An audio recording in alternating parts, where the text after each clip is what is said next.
Hi, everyone, and thank you for joining live. We've got several people here, 20 of us, 22 of us, which is great. The first thing I want to mention about what I did in these webinars, and a lot of the experiential stuff we'll be doing in person when we're together in Oregon, because some of it is really about that, like working in pairs or, you know, needing to tune in to somebody or guide their journey or whatever is going on. So I'm limited with what I can do as far as experiential on webinars, but the reason why I wanted to do the webinars is so I can get all the didactic out of the way. I can get all of the lecture out and kind of the cosmology and the philosophy and the overviews of what we're doing and give you some background on some of the techniques and things like that. And then I don't need to take up all that space at a workshop where we have the opportunity to all be together and really dive into experiencing a lot of the techniques that I'm going to teach you. So today I've got a few experiential things built in. And as we go on progressively through the next webinars and the webinar after that, I'll be sharing a lot more techniques. So today I want to cover just kind of some of the overall cosmologies of what it is I'm presenting here and why. And part of it is also to kind of shift your consciousness. Is there anybody here who's not a practicing astrologer? I'm just wondering. You can unmute yourself if you... I am not practicing. Okay. But you do... Self-help. I've been studying it for 3 years. Okay. Right. So not everybody's going to apply these techniques that we're learning directly with clients, at least at the moment, but you might later. But this is also fine for you to be doing, this for your own personal work and exploration of, your cosmic connection and your chart and deepening your understanding of how the archetypes are manifesting with you. That's fine. I am going to be talking in terms about, teaching you technique. It's kind of like a bit of a professional training. So just keep that in mind for those of you that aren't here specifically for that. But I am kind of couching the material that way. Okay, so any questions before we move along? A few people popped in, and I just want to make sure everybody's got their understanding of the controls here. We're all good? All right, I'm just going to make sure that everybody's muted. And you can unmute yourselves, like I said, as we move along.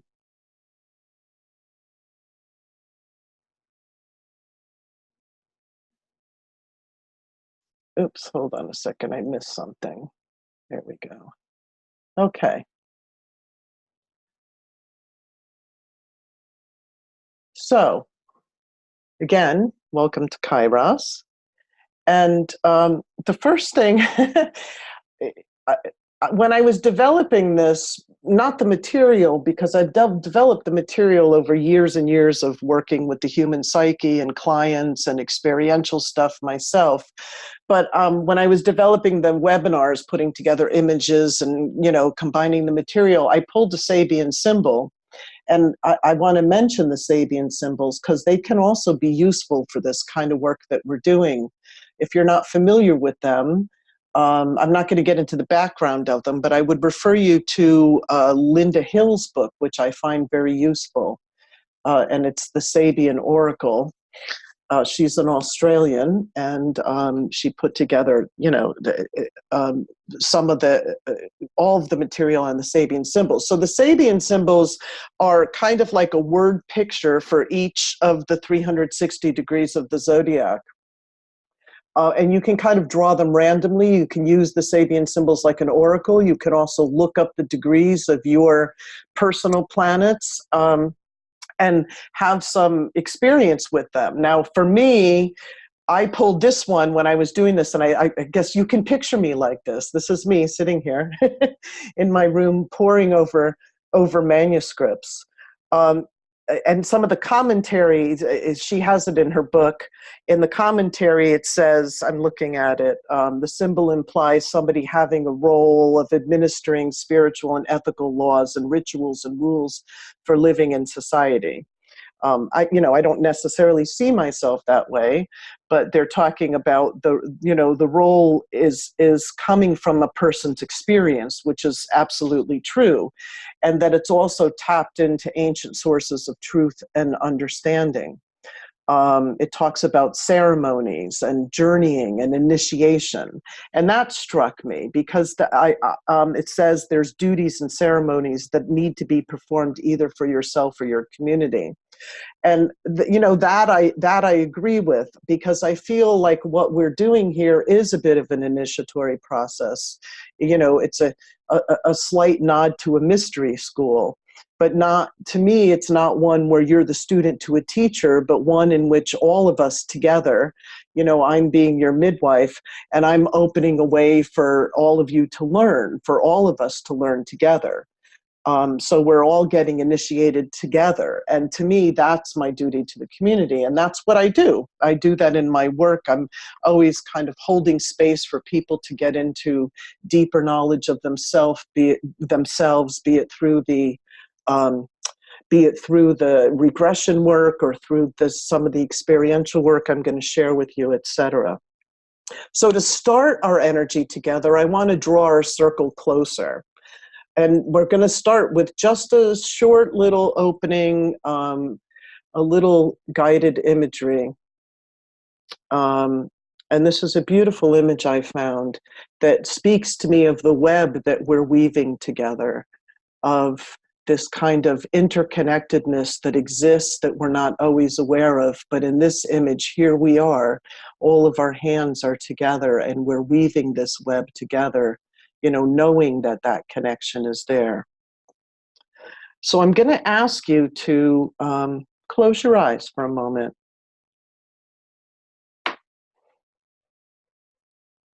And just take a few breaths.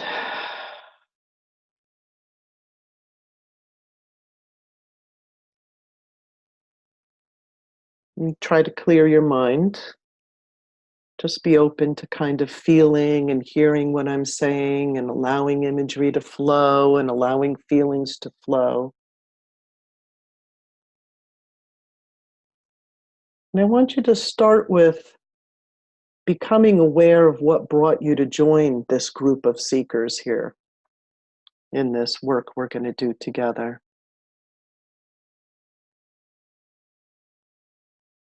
Feel what your desire is, what's your reason, what's your intent for being here.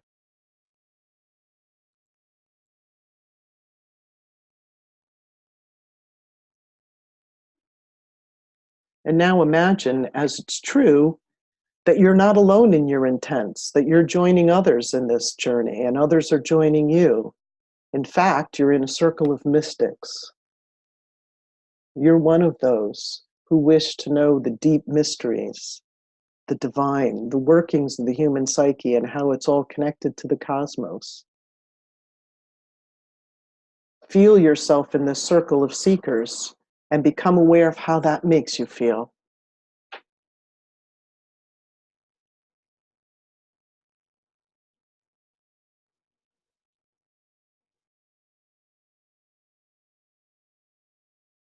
Feel your personal desires and intents mingling with that of the others that are part of this circle. Like there's a magnetism that draws us together, each with our own desires and intents, but unified in our coming together. And become aware of how that makes our connection stronger.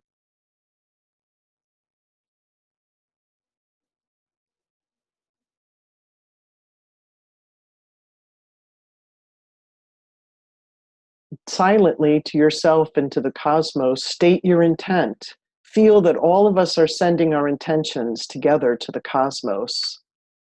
Like shooting stars going up in the sky, or balloons, we're sending up thought bubbles.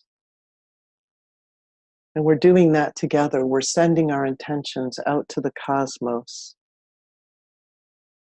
And that opens the space for our communication.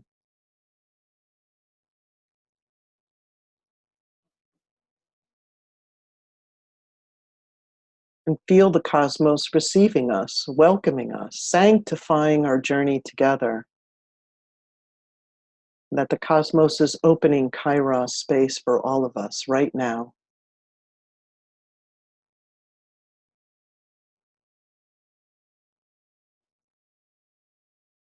And so it is.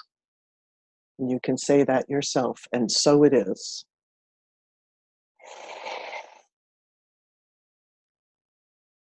Okay, so come back.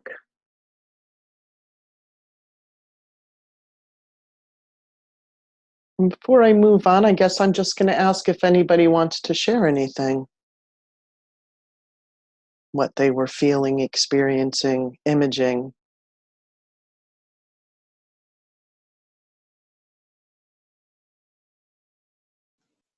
I felt blessed to be surrounded by all of you, and thank you all, because mostly all, a lot of you I've watched through the years, and I look forward to learning with you and from you. So thank you.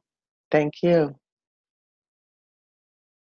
I experienced like the vastness, kind of this big entanglement of everything. Mm. Mm-hmm. Beautiful. Mm.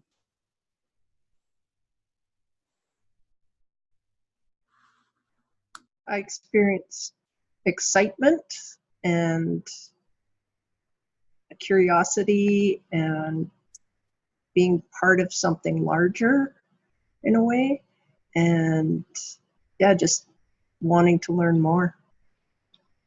Wonderful. Okay, so moving along.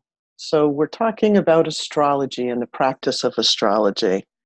And I'm wondering if this is how you see yourself when you work with a chart. The funny thing, though, is that even though you might not see yourself this way, there's a whole collective perception of what we do as astrologers, and astrologers are always arguing about that. The reason why I bring this up is that there's roles that come.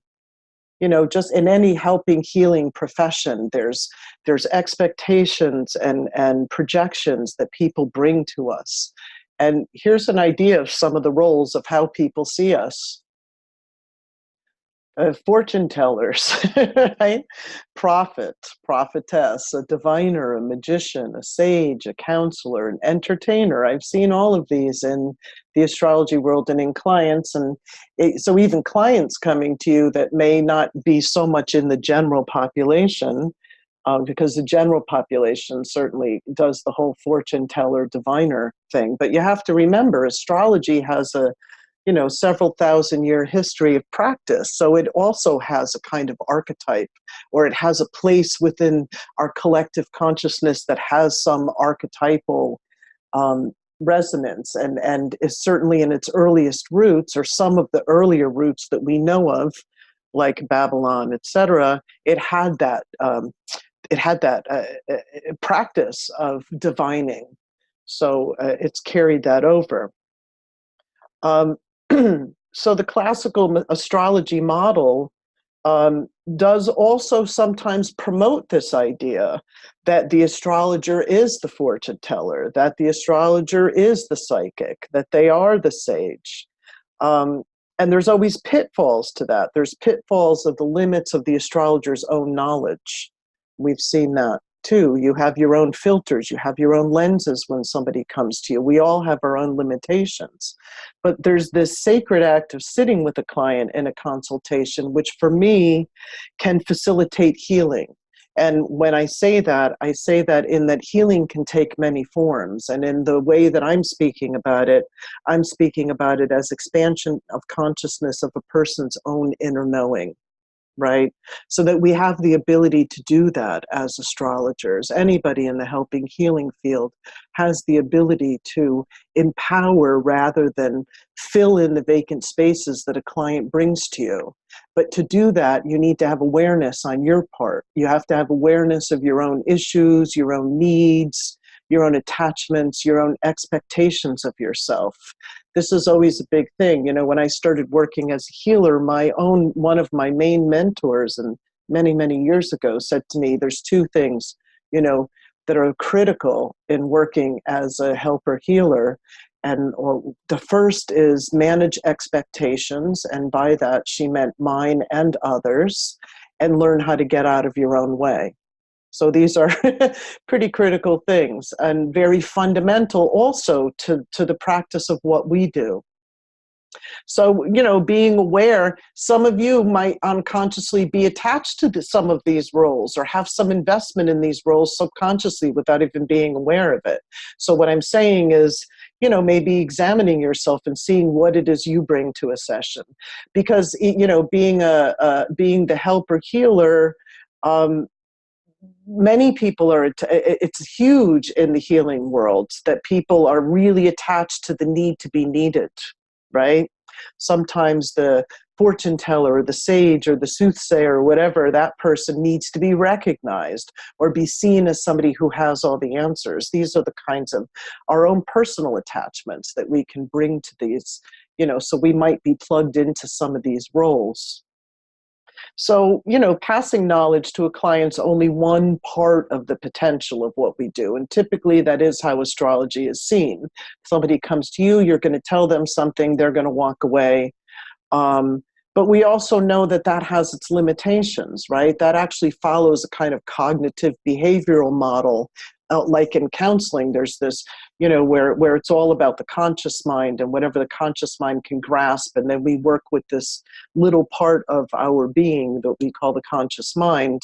And then we also see a lot that also in our field, in the kind of new agey world, people jump from person to person, from diviner to diviner, from psychic to psychic, from astrologer to astrologer, from healer to healer. And, what they're doing is they're just being information hungry, and it's not really sinking in. I mean, we also know that you can know something, but it doesn't always serve to change it. So what I'm suggesting here is that as practitioners, as people, that we bring our awareness to the fact that collectively and as a society, we are often not paying enough attention to this kind of ongoing conversation with the universe, nor are we paying attention to the deeper layers of our psyche.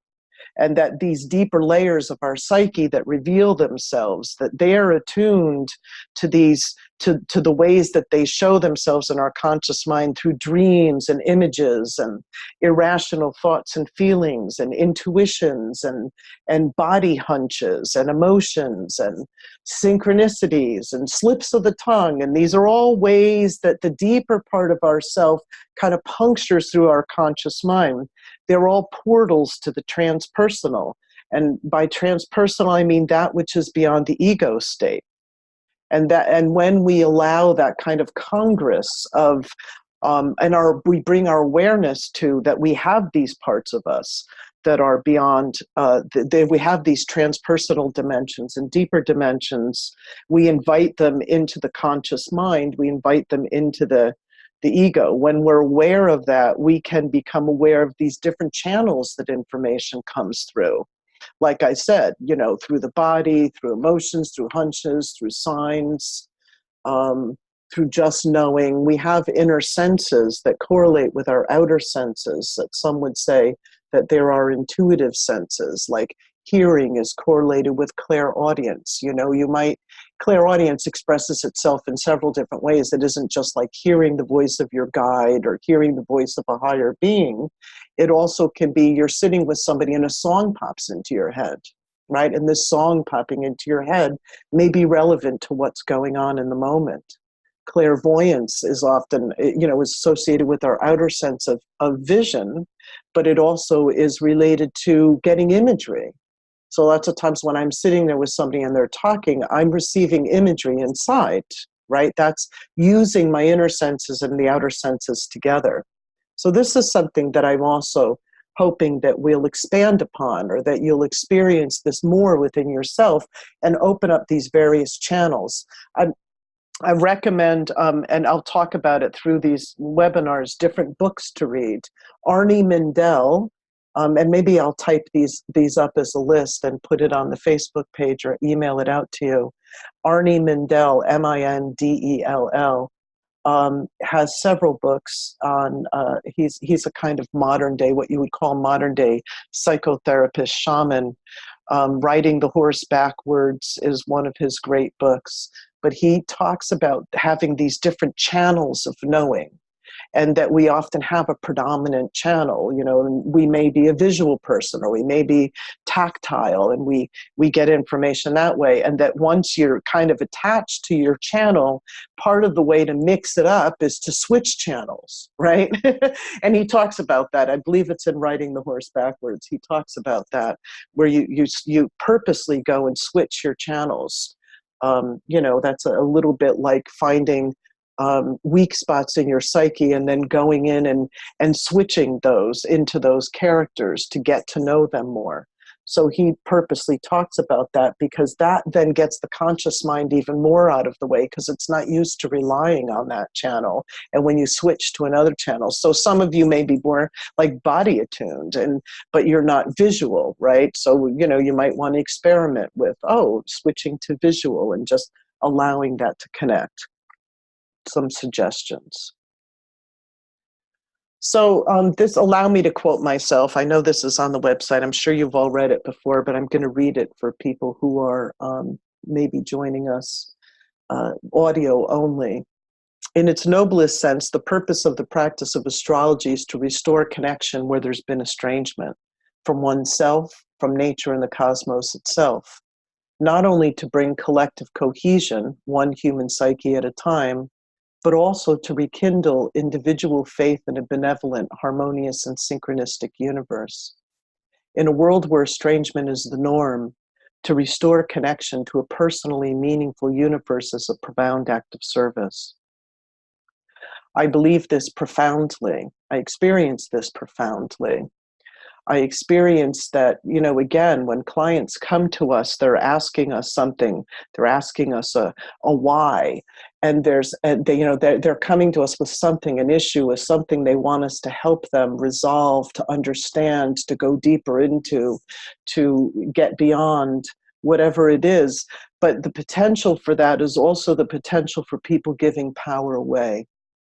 And this is something to be critically aware of. And this is why I love the experiential modalities, because in experiential modalities, you're kind of turning the tables. So rather than somebody coming to you, you know, like I said, filling the vacuum of the space that they're bringing with your own expectations or issues or whatever it is, what I was talking about in the other slide, rather than doing that, you're kind of turning them into the one who's going to receive the answers, and you're kind of midwifing. I mean, that's what I'm proposing here, is this kind of different application or added dimension of astrology and the position of the astrologer in the consultation process to kind of synthesize and transcend all of these typical roles that I showed you before and make them sacred. And by making, the way you make them sacred is by, you take the position of being the midwife. You're the person who holds the space for a part of the client's own soul to kind of come into deeper awareness, to be birthed, some deeper awareness to be birthed between the two of you.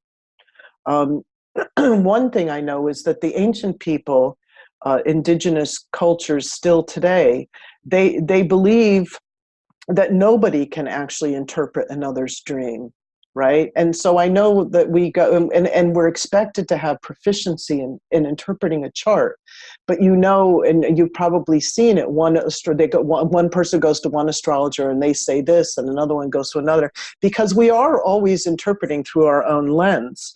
And the ancient people know this. They know that when it comes to the workings of the human psyche and the deeper dimensions and transpersonal dimensions of ourselves, nobody can accurately interpret what's going on for you.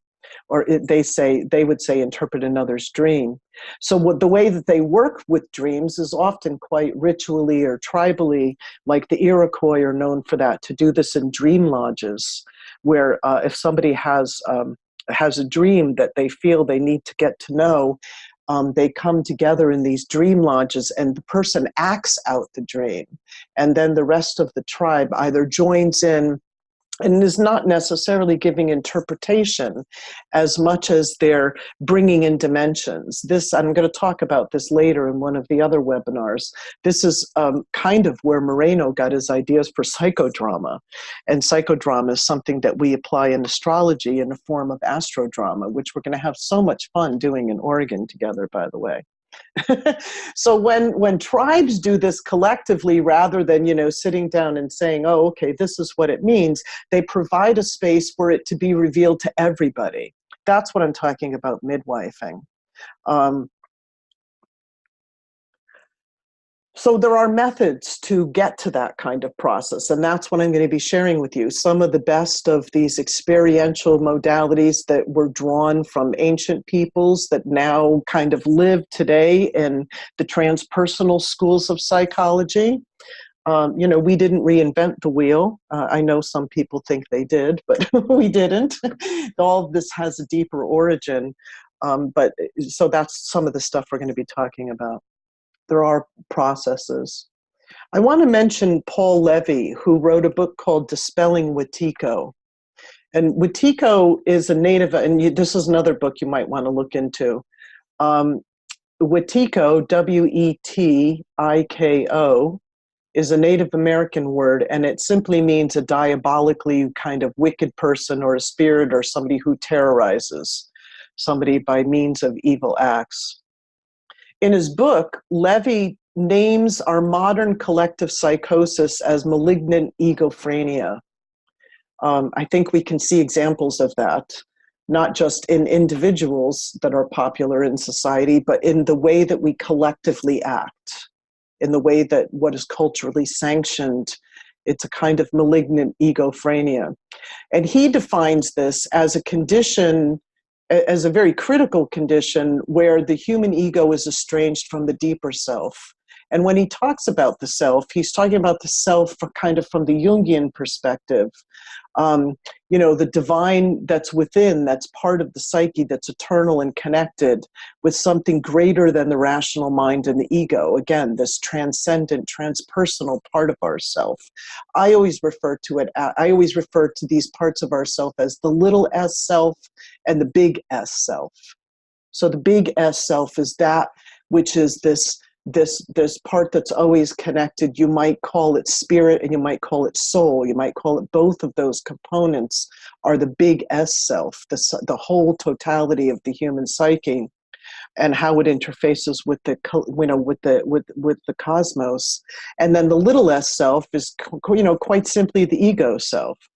And again, it's not that there's anything wrong with ego, but the problem is, as Einstein said, we've kind of let the ego run the show rather than let the greater part of ourselves run the show. We've become a slave to rationalism and all of those things that belong to the ego. So the ego itself, if you want to think about what are the components of ego, it's lower concrete rational mind, our emotional reactions, which are a response to our immediate environment, our awareness of our body, although body has a much deeper intersection than just to say it belongs to the ego.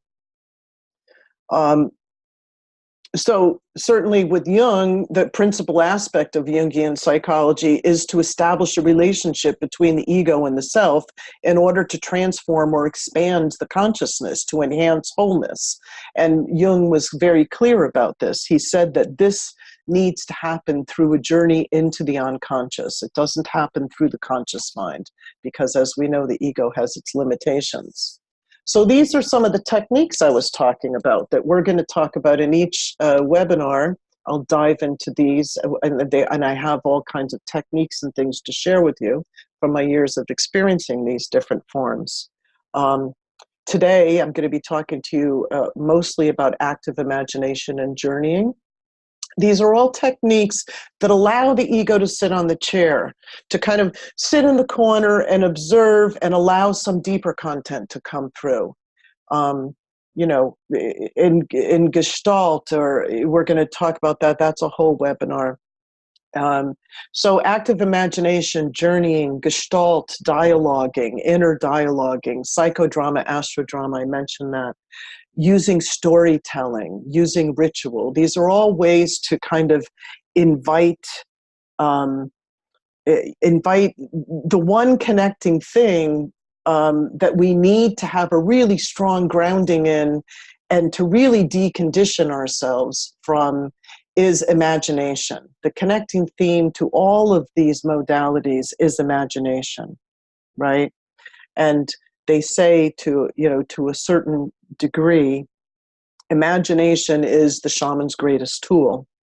And the reason why I reference shamanism, which I will be doing in this webinar, is because they're the masters of the human psyche, as far as I'm concerned, the indigenous peoples and all of the practices and things that they know. They knew it hundreds of thousands of years before modern society does. So imagination is what we want to focus on. What we need to get over is the idea that it's just my imagination, or that imagination is a bad thing.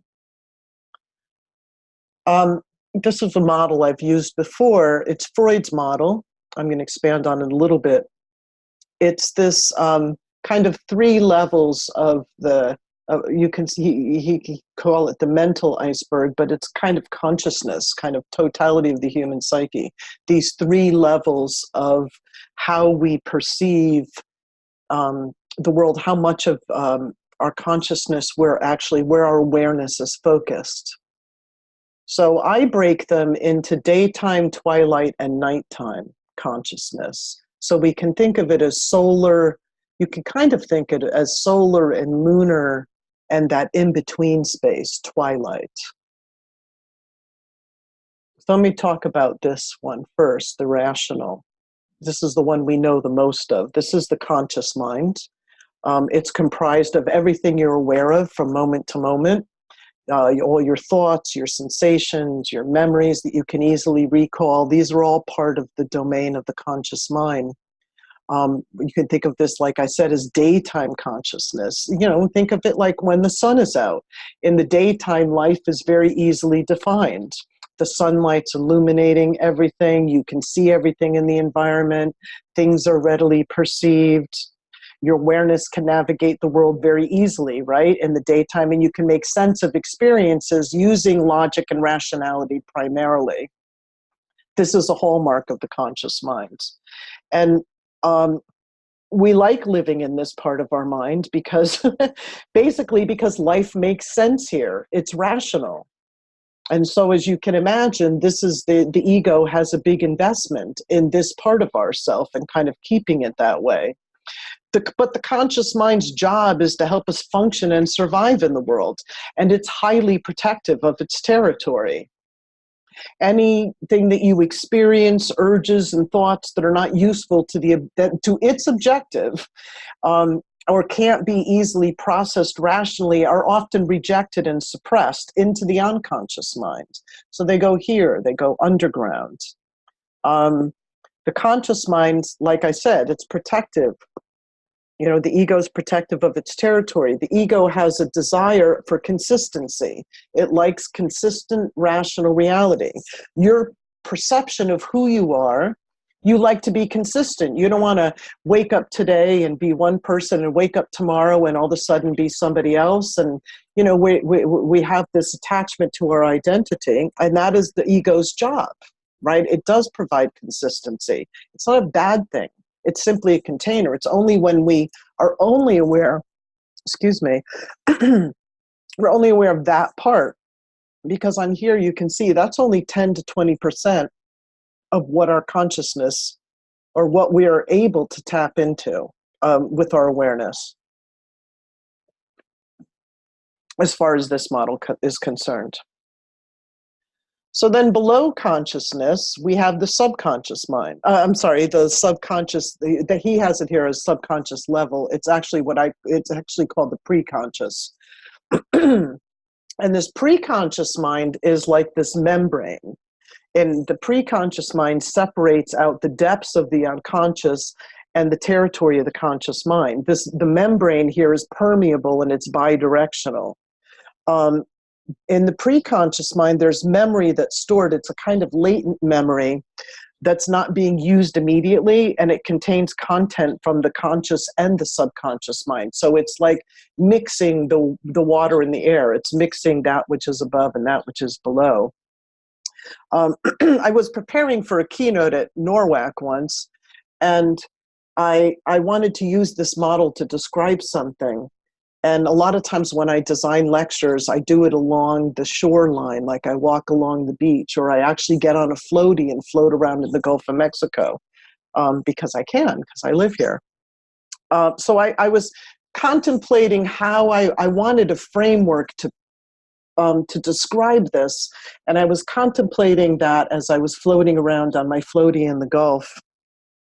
And I was kind of drifting into contemplation of this and just in this state of reverie, and I wasn't paying attention to the outer world really at all. And all of a sudden, this surfer came up to me and paddled over to me, and he kind of shook me back into my conscious mind, and he told me, he said this rip tide had formed, and it had been pulling me out past the buoys, and I was kind of getting pulled out to sea. And then bang, I got it. It was like that was the framework I wanted to use. That exactly describes this iceberg model. The riptide is like this pre-conscious part. Like a riptide can get formed by opposing currents, so it can pull you this pre-conscious, just like twilight. Mixes day and night, right? It can pull you into, or it has access to the conscious, but it also has access to the subconscious. And as we know, another analogy could be like walking on the beach. That's why I said I always walk on the beach. These are all called liminal spaces. This twilight space is liminal space. A liminal space is that which is in between worlds. And interestingly, astrologically, Mercury is the god of liminal spaces, right? And so when we can think of, and in fact, Mercury is the one deity, one god that can travel into the upper world and the lower world, right? So I think of this as kind of Mercury meets Neptune here. And we can think of that, this function as something we're going to be using as we do our work together. But if you think of also walking on the beach, it's like, the beach is solid, but it's kind of changeable. It's a bit like our conscious mind. We're familiar with it. We got our feet in the sand. And the deep sea, if you're looking out to the deep sea has always been a metaphor for the depths of our own subconscious. It's intriguing on the kind of glittering surface, but there's a hint of fear of what lurks below. And especially if you're out to sea, right? So along the shoreline there is this really special place. Like I said, it's where the land meets the sea. It's a liminal space between the worlds. It is like our pre-conscious mind. And the choice is always how one can stay, one can use this liminal space to either stay on the shore or venture out to sea. Right? The choice is yours. What we want to do is go deeper into the unconscious, because to me, I always say that that's where the juice is. So in the pre-conscious place here, thought and emotion intertwine. So the pre-conscious mind isn't just a repository that stores information below the surface of consciousness. You can think of it like the way that a browser stores web pages in a cache. Right? Because part of the pre-conscious's job is to send memories or thoughts or things that the conscious mind isn't using exactly in that moment, but can call them up quickly. So it is like that. But as I said, it's an intermediary. So this twilight space is an intermediary between the worlds. Okay. I'll ask questions after I'll ask for questions after I talk about the subconscious. So in the subconscious, we would say that this is the deep, and the subconscious is always irrational. Just think of your dreams. Like, you don't need to go any further than that, right? You're like walking upstairs, and then there's an elephant, and then, I don't know, then you're out in space, and then your boyfriend shows up or your girlfriend shows up, and then you're sleeping with your mother. I mean, Freud loved this stuff, right? Because it was so irrational. And I love this stuff because it's so irrational. To me, the irrational is where the juice is. And again, the conscious mind can fight the irrational. And that's why we have all this stuff in our unconscious level. So here, we would say there's these primal instincts. We have an individual unconscious that then opens to the collective unconscious. And that's all down here in the unconscious. Content here is pretty latent. It's largely unavailable to the conscious mind unless you do some probing. And that's exactly what I'm talking about when I was mentioning these other modalities. Unless you engage it within some kind of therapeutic container, such as with some of the popular forms, you might like doing depth psychology or dream analysis or, journeying, conscious journeying. You don't really penetrate the unconscious. Or what happens most of the time is it surfaces unwanted when we're triggered by something. Like, we have that saying that says, something came over me. So I have this description from Jung who talks about, hold on, let me see this. He talks about the unconscious, and because he varied slightly from Freud, well, not slightly, they split off, and he brought in this idea of the collective unconscious. And while Freud was very, he was all about repressed sexual desires and all of these things, Jung was more expansive of looking at what is the content of the unconscious mind. So Jung says the unconscious is everything of which I know, but of which I'm not at the moment thinking. Everything of which I was once conscious, but have now forgotten. Everything perceived by my senses, but not noted by my conscious mind. Everything which involuntarily and without paying attention to it, I feel, think, remember, want, and do. All the future things which are taking shape in me and will sometime come to consciousness. All this is the content of the unconscious, because these we must include all more or less intentional repression of painful thought and feelings. I call the sum of these contents the personal unconscious. And this is where he differed from Freud, who looked at it largely as just the personal unconscious as a repository for suppressed urges. So our personal unconscious intertwines with the collective unconscious. And when we go into our personal unconscious, this is where we open to the collective. And guess what also resides in the collective? Archetypes. So this is, a big part of what we're doing and what we work with as astrologers are these archetypal beings we call planets and signs and, the zodiac and all of that. These are living divine manifestations or emanations that we work with. So the archetypes are part of the collective, and we tap into them, or we can tap into them even more consciously through the unconscious level. Jung talked about that, we are largely unconscious of the implications of archetypes, yet they condition us so strongly. Some of his primary archetypes were like mother. If you think about it, from the beginning of time, there's been mothers.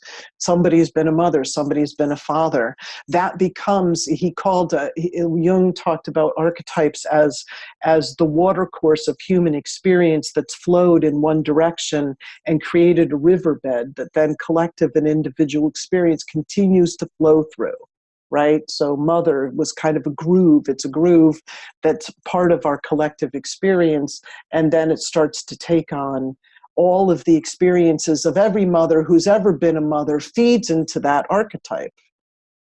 And, there is no one archetype of mother. So anyway, the body is also largely a part of this terrain, which is important to know because we're going to be engaging that in our work also.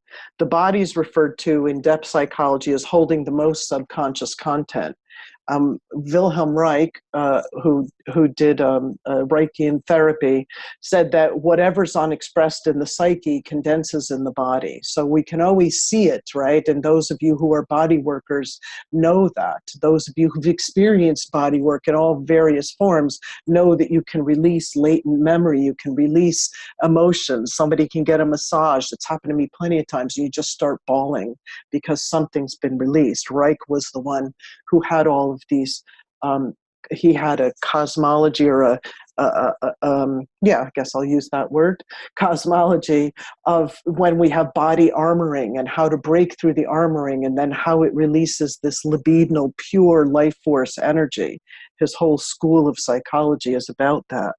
And if you think about it, most of the body's functions are unconscious. I mean, you're breathing, your heart's beating, you're metabolizing, your cells are dying, being born, regenerating as we speak. None of it's happening in your conscious mind, right?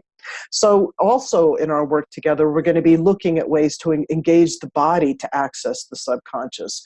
I do this, and a couple of people that are on the webinar here are also trained in the regression work that I teach, that I'm a part of that body of work.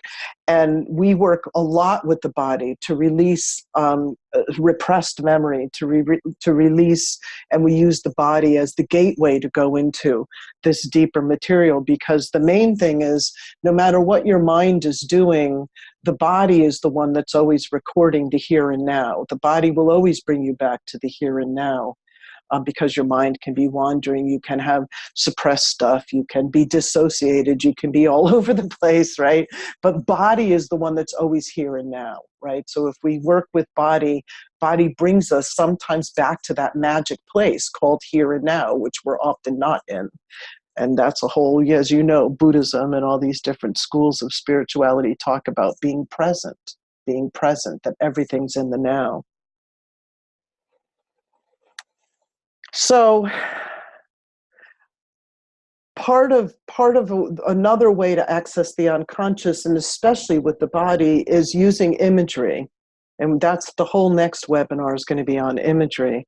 But when you combine image and sensation, I just want to make this clear. When you combine image and sensation, and by sensation I mean body,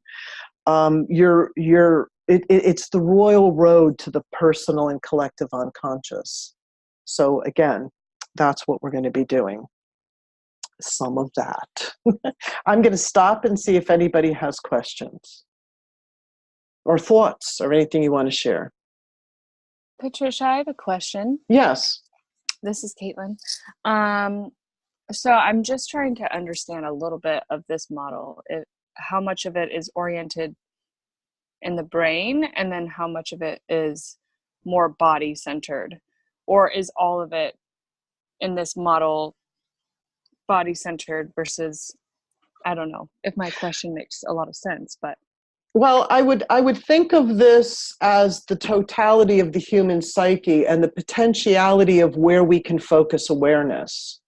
So like I said, our awareness is mostly focused here. And for some people, this is the totality of their awareness. Their childhood memories, like, oh, the first day I went to school, might be hanging out somewhere here. Can you guys see my mouse when I'm moving it? As I'm just checking if you can see while I'm doing that. Yes? Yes, we can see it. Okay, good. I just want to make sure you can see what I'm pointing to. Okay, so your child, you're not using your childhood memories right now, but if somebody says, "Where'd you go to school?" it might pop up from the preconscious. And then down here, this is, of course, all the stuff you're unaware of that comes up like quite frequently in your daydreaming or in your dreams, right? And again, like I said, it's all irrational. This content's all irrational. And as I was saying, body is largely here, body consciousness. We know body has consciousness. That's below the threshold of our conscious mind. We know body has consciousness because, like I said, it's doing all these different things we're unaware of, as well as it also holds memory. It holds consciousness that's beyond image, beyond what these two parts can access. And so using, as I said, using body with image together can open up a lot of this. But using affect is another way to do it. Following feelings will bring you into feelings, will have thoughts and body sensation attached to them. So they are intertwined, right? There's no clear, there's a clearer boundary between the conscious mind and the unconscious mind. And this liminal space in between is, like I said, the intermixing. Does that answer that? I think so, yeah. Mm-hmm. Okay. So the sweet spot for our work is this twilight place. This is where we want to be working. Any other questions? Any other thoughts? Yes, I have a question. Yes, go ahead. So lately I've been seeing a lot of helper healers out there using the word subconscious now. Yes.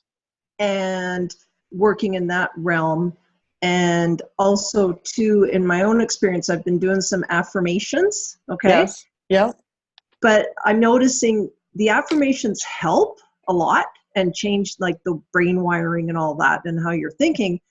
But I'm still sensing that unconscious level, that it's still there, that it hasn't exactly changed anything from the unconscious level. Mm-hmm. Is that right to say that?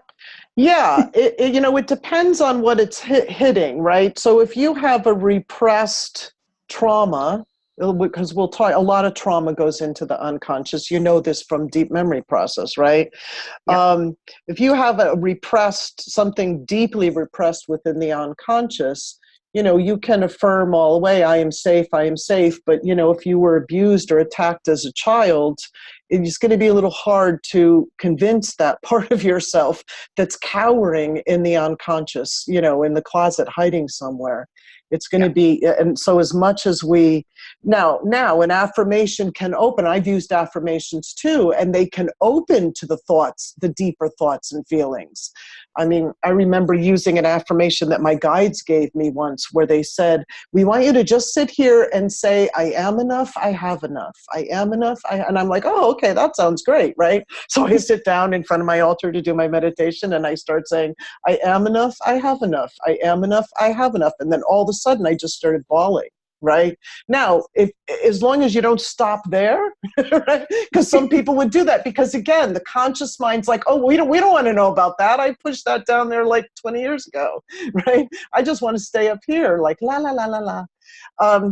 So yeah, as long as you don't stop there and you go, oh, that feeling that just came up is the real stuff, right?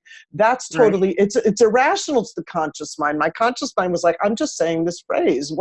What the heck just happened?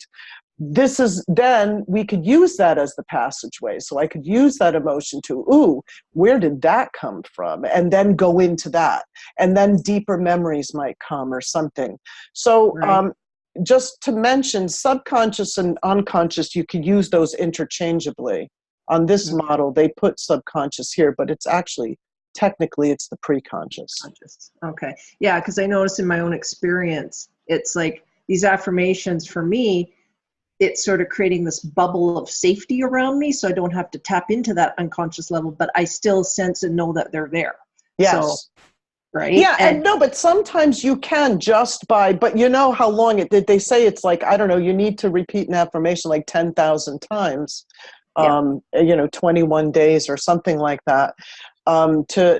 Because the body does hear everything we say. The unconscious does hear everything we say. And it can be very useful, and it definitely can affect, as well as an affirmation is the statement of an intention. An intention invites what? A different energy into your system. Bingo. Intention invites the universe to kind of co-create with you, right? Yeah. Because the universe is always listening to our intentions. So that's another way of looking at it, bringing something greater in. Yes. Okay. Cool. Thank you. Okay. This is Polly. Hi, Polly. When we're looking at the unconscious level on an individual, from an individual point of view versus a collective point of view as a window to the collective point of view, does it become bigger? Like, for example, irrational wishes, would that become something bigger? Does that make sense? Well, you can become subsumed by your personal unconscious and the collective, and that's what we call mental illness and madness. And Jung went through it. When Jung went into his unconscious, the whole Red Book is about Jung trying to put his psyche back together because he went so deep into his unconscious and then punctured through to the collective, right? And you can easily become subsumed by that. So yes, it's bigger than us because most of us are here. Right? This is your image of who you are. So do you mean that does the unconscious puncture through to the collective, which then makes it bigger? Sort of. In other words, if our fears are small on an unconscious level from a collective level, is that, Yeah, because it's happening in Florida today because we had this hurricane, right? And you're not here, but I'm here, and there was collective hysteria since Thursday. So I might have my own concerns about my house and, do I need to cancel my webinar? And, I had concerns about that. And then if I tune into the collective or watch the news or even consciously or unconsciously, you pick it up. And then, yes, the collective can sweep you away. Good example. Right. This is why people this is where your shadow often comes out. Shadow will come out with permission from the collective, right? That's why people do things in crowds that they'd never do alone, like at sporting events, or, get swept up into some collective, or kids join gangs and they do things that left to their own devices they'd never do. Right? But they're in a collective consciousness, which then gives them permission to do something they would never do on their own. And sometimes it's very destructive. So yes. Yeah, and thank you for bringing that up, because this is a good point, and I'm going to be talking about this I'm sure I'll probably bring it up 5 million times. It's always useful to have a container when one explores the unconscious and the collective. Right? Because just take Jung's case in point. And people that don't have containers get subsumed by unconscious material. And they're highly living in the irrational. And again, this is what we call mental illness, that something is broken within the container of their conscious mind and that membrane of the preconscious, and they're overcome by the unconscious. Right? So this is a critical thing. So having container, and that's what all these modalities are that I'm going to be talking to you about. These are all containers. They're ways to explore it without becoming subsumed by it or getting swept away or possessed by archetypes. Right? The word entheos, enthusiasm comes from the word entheos, and it literally means to be possessed by a god. So enthusiasm's a great thing, but not if you're over enthusiastic. Then you can become possessed and do all kinds of things you wouldn't normally want to do. So I just want to, let me get back to this. I just want to refer to one thing. Yeats, William Butler Yeats, the great Irish poet. I have something here I want to read because it's so critical to what we're doing. He said, "I believe in 3 doctrines, which have, as I think, been handed down from early times and been the foundations of nearly all magical practices." And we are doing magical practice here. These doctrines are, 1, that the borders of our minds are ever shifting and that many minds can flow into one into the other, as it were, and create or reveal a single mind, a single energy. 2, that the borders of our memories are also shifting and that our memories are a part of one great memory, the memory of nature herself. 3, that this great mind and great memory can be evoked by symbols. Bingo, Yeats nailed it. This is what we do in astrology when we work with archetypes, these little glyphs and signs that we call symbols. They are doorways to the great mind, right? We limit the great mind when we superimpose upon it our pre-described meanings, and we can't open to anything more than that description. But the point is, we are knocking on that door, and we knock on that door, and this is part of what we're doing here. We want to listen. We want to then start to open up to what goes beyond what our thoughts and perceptions are.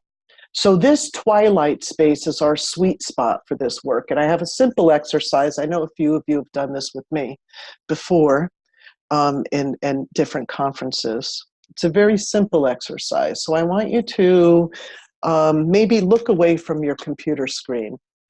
And I want you to find a spot across from you, maybe across the room or wherever you are.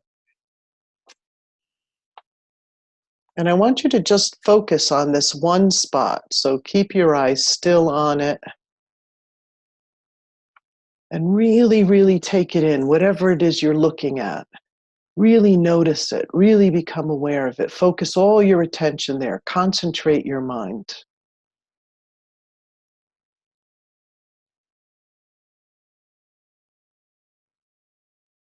Really look at it. Notice it. It's got color, shape, form, whatever it is you're looking at. Really take it in. Really feel yourself concentrating, focusing.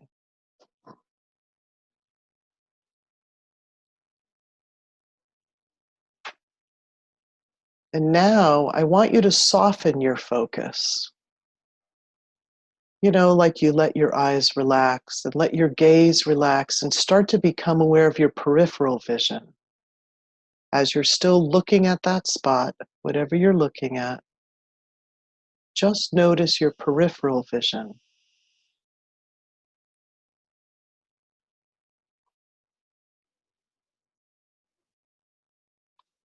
And now I want you to realize, become aware of, when you take in this single spot and your peripheral vision, how your mind softens, how your awareness softens. You know, before you were looking very concentrated, and then you let your gaze soften. And feel what happens to your mind, your awareness, when you do that, when you take in peripheral.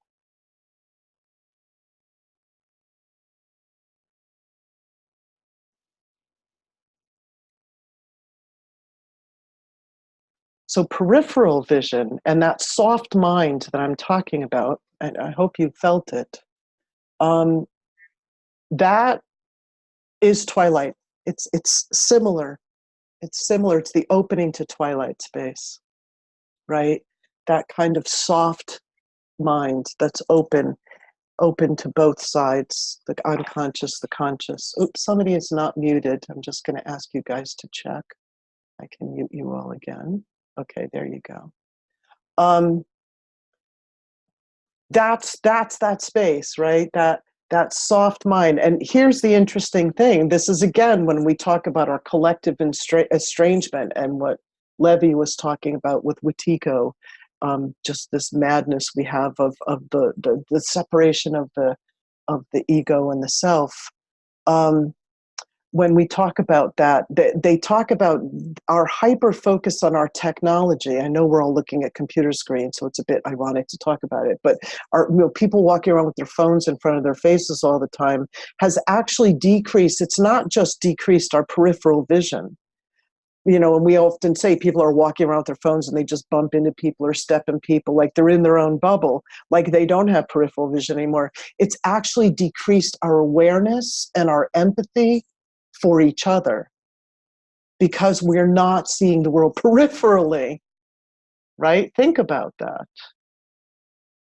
And this is what we want. We want this soft mind, this awareness that takes in what's in front of us, softens and allows, because when you soften like that, when you soften your mind, it allows images to come. It allows feelings to come into your awareness. Okay, does that make sense?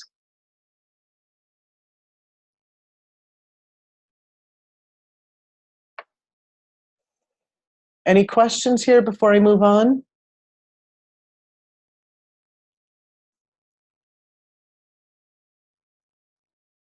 Okay, so basically what I'm saying to you is forget everything you know.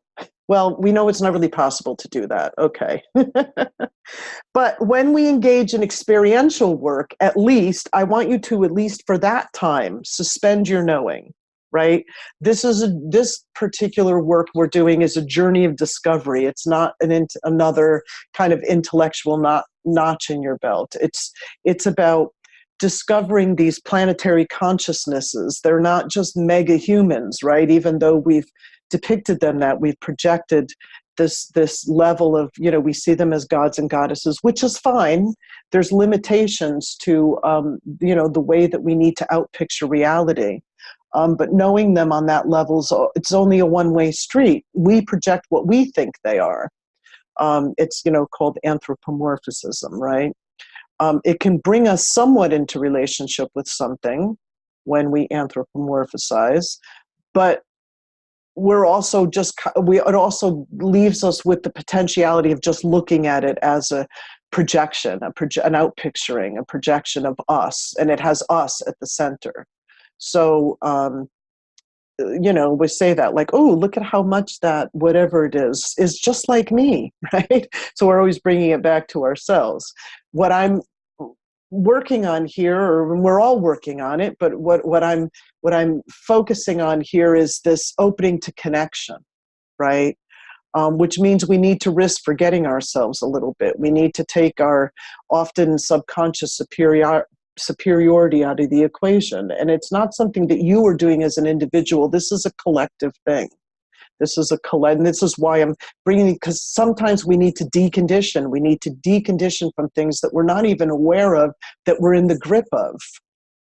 That's what Paul Levy was talking about in his book, The Dispelling Wetiko. He talks about these collective things that keep us in these various states. It's actually really well written.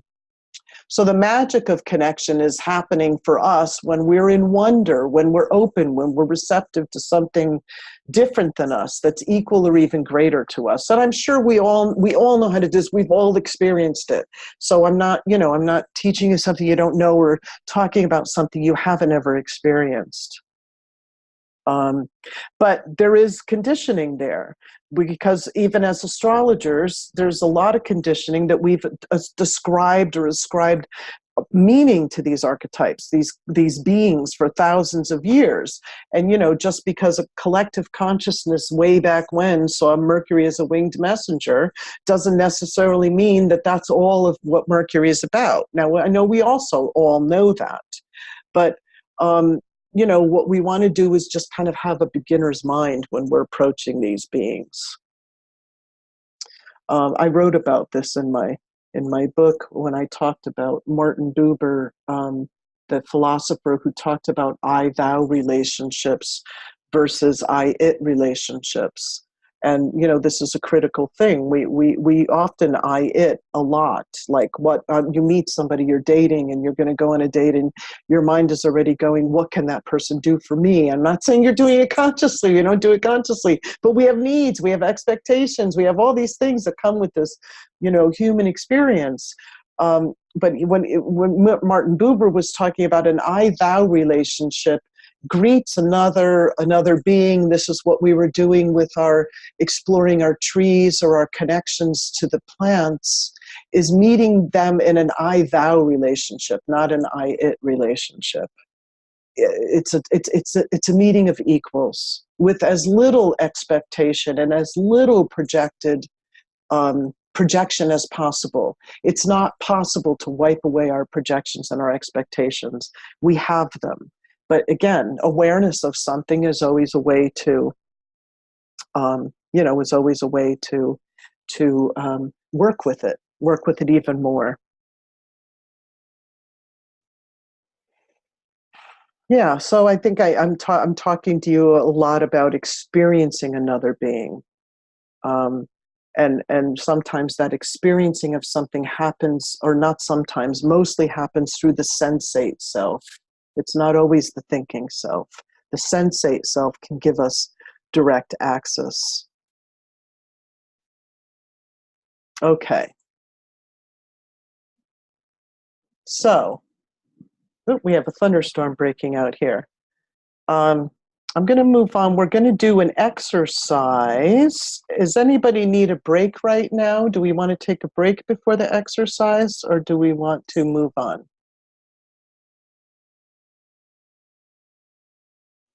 All right, I'll move into this exercise, and then after this exercise, we'll take a break. So I was in Australia. I was lucky to be invited by the CIA, and that's not the CIA. It's the Cosmic Intelligence Agency, if everybody doesn't know them. And and they invited me to the Outback to give several workshops. I did it a few times, several day workshops where we camped in the Outback with the Aboriginal people. Actually, it was quite an experience, and I feel very blessed to have done that. And this idea of riding the starlight, of what I named this webinar, is when that came to me. And this is exactly where I was when it came to me. I went out there to do some exercises with people in having us journey through the archetypes by sign, which we're going to do in Oregon. And so you'll learn that experience, because you'll learn how the archetypes blend into each other when I introduce it to you in this way. But we can't do it on the webinar, so it's an in-person experience. So I was walking, and these are, I guess I thought, I don't know what they were called. I know now what they're called. They're gum trees. And I was walking, and I was so struck by the otherworldly appearance of them, and that their energy was so incredible. We were just another picture. We were talking about, we've done this in our exercise of communicating. I was so struck by the energy of these beings. They seem so otherworldly to me. And so I communed with some of them. And I had my hands on one, and I was communicating with one of these trees.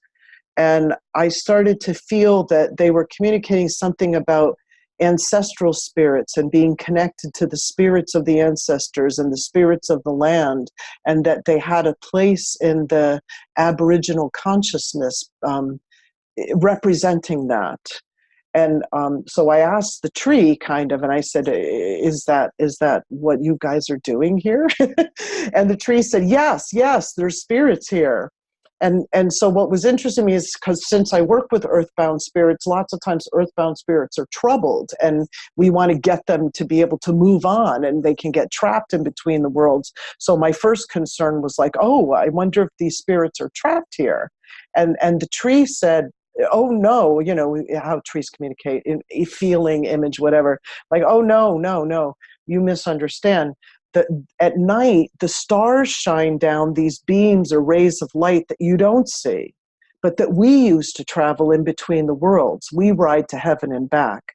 And then I thought, oh, they ride the starlight. So that's where that came from, this riding the starlight.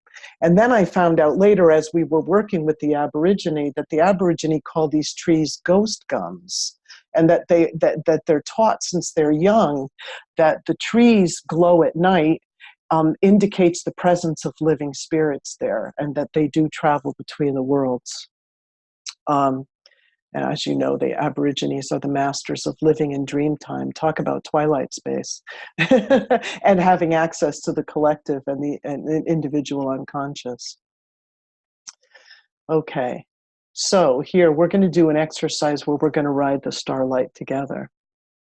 So this might be one that you might want to get really comfy for, if some of you have a place to lay down, or you've thought of that. You definitely want to have maybe your earbuds in, or make sure that you can really, really hear me.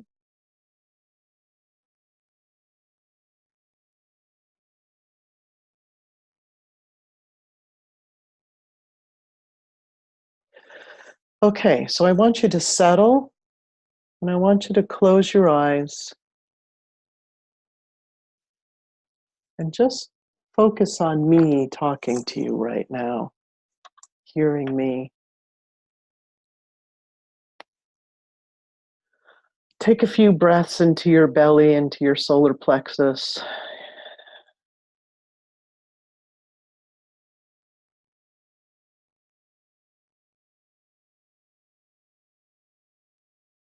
And just kind of sink into your core as you do that. There's a core you deep inside, behind your belly, behind your solar plexus. And feel yourself breathing. And as you're breathing, you can kind of calm your mind.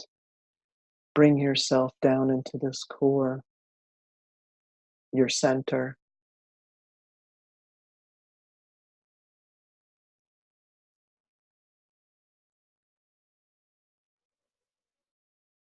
And feel as much as you can in this moment stillness in your core. Tune into that.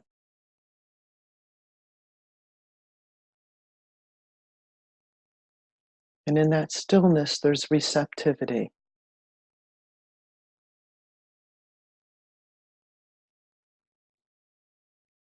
And I want you to hear and feel what I'm saying to you from this place. Listen to me from this place. This place is only the starting point. There's layers of conditioning you're going to need to move through to get to your true core. I want you to become aware of that. Unfortunately, much of what's culturally sanctioned today denies us access to cosmic life force. There's a part of you in this core, surrounding this core, that's bereft and feels isolated from the very life force that nourishes you. I want you to feel into this part. The part of you that feels bereft and isolated.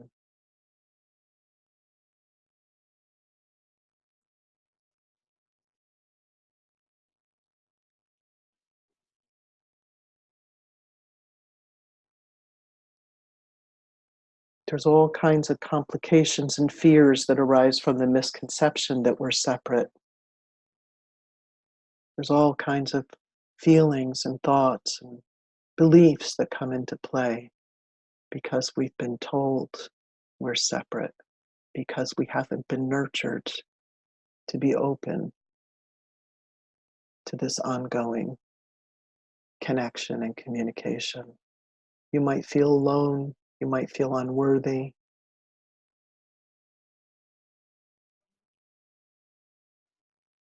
You might fear losing yourself in something greater. You might fear losing your mind in something greater.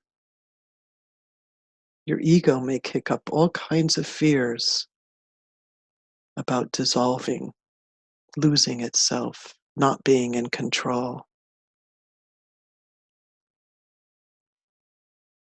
You might fear really hearing the cosmos, really opening up to it is just your imagination, or that you're not going to get anything, or that you're doing it wrong.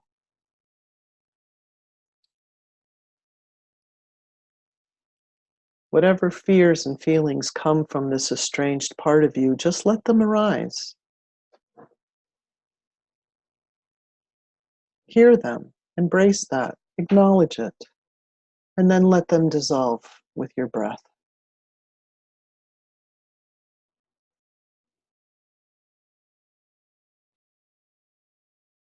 Let this part of you know you're not alone, you are connected. These are things you internalized as part of your own nature that are not your natural, authentic self. And just become aware of that and breathe through them and let them go.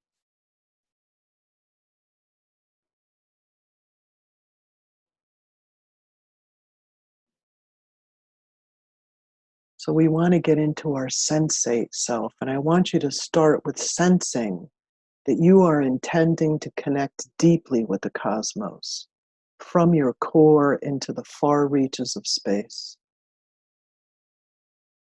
Feel that sensing, that intention. Feel with each breath that intention rises from your belly and your core and your heart, this longing. Sit for a minute with your breath and breathe in, and the intention gets stronger. And breathe out, and the intention is sent from you to the heart of the cosmic logos. I want to connect. I long to connect. Breathe in, the intention gets stronger. Breathe out. You're sending it straight to the heart of the cosmic logos.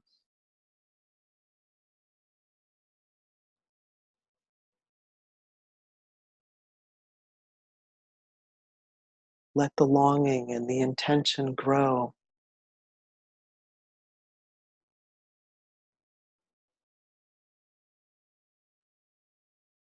And imagine now that you're out at night in a wide open sky place.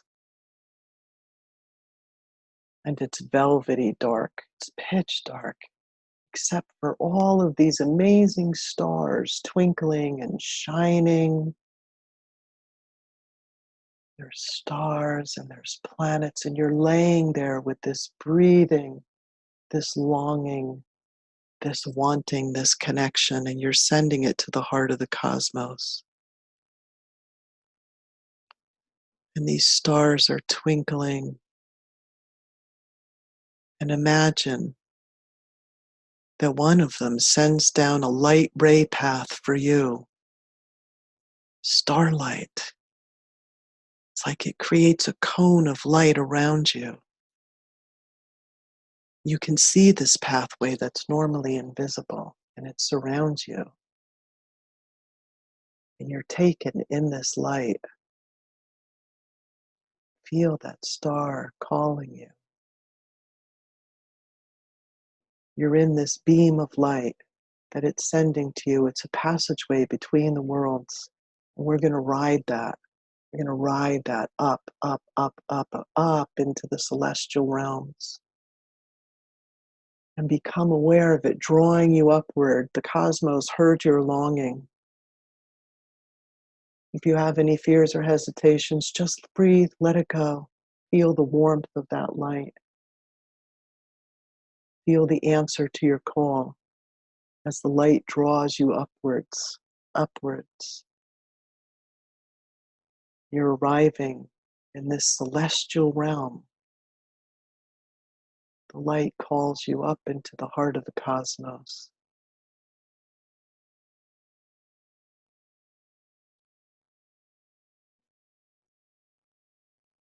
Become aware of the terrain, the place that it's drawn you to. You've arrived in a place. What's it like?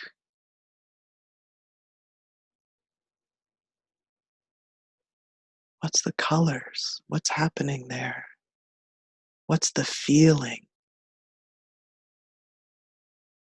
You're high, high in the heavens, the highest heavens in this celestial realm.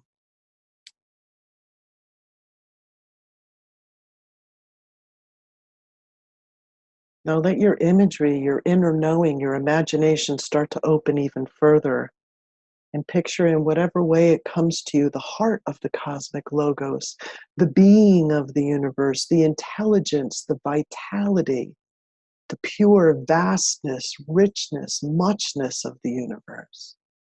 And breathe into this into your belly and your heart. And again, send out that yearning for connection.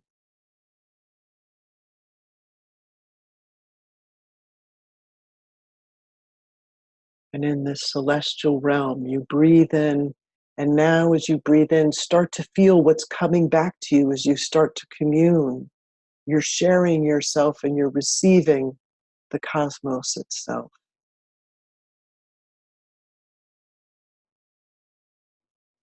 The beating heart, the muchness of the universe.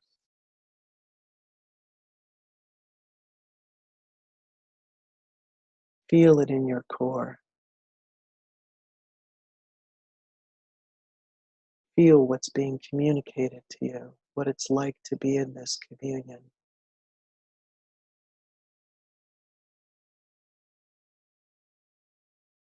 Feel your whole body vibrating with the connection.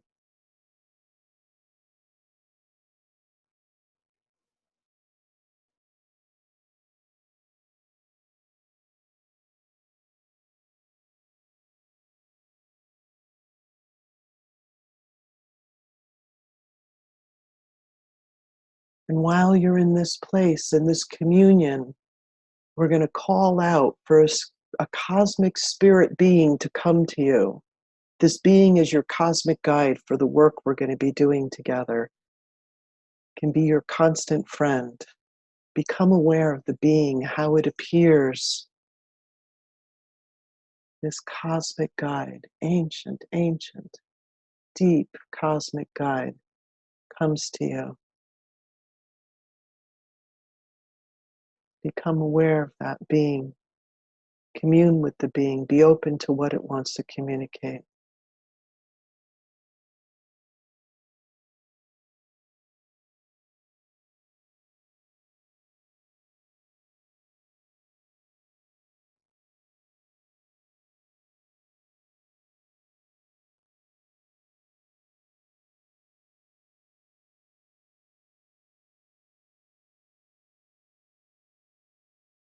Is there anything you wish to communicate or ask this being?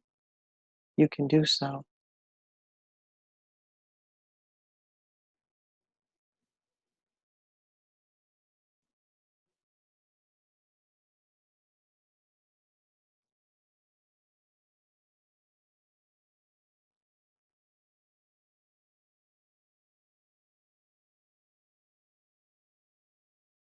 Is there anything this being wants to show or do for you?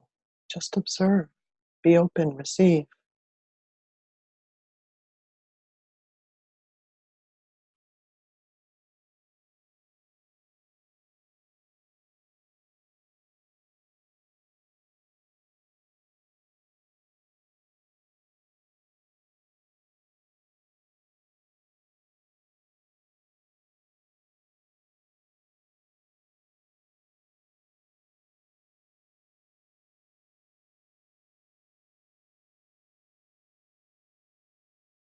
Now become aware, is there anything this being wants from you?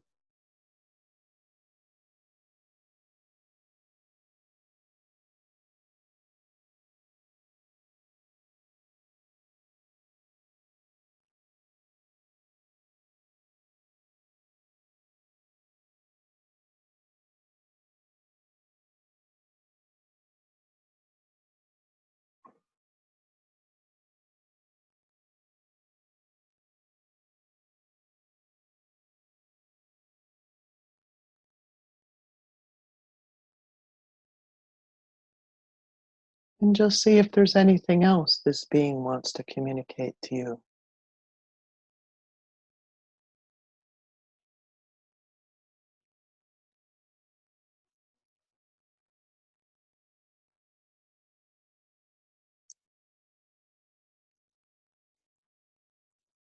Thank this being for coming and know that this being's your guide for this journey.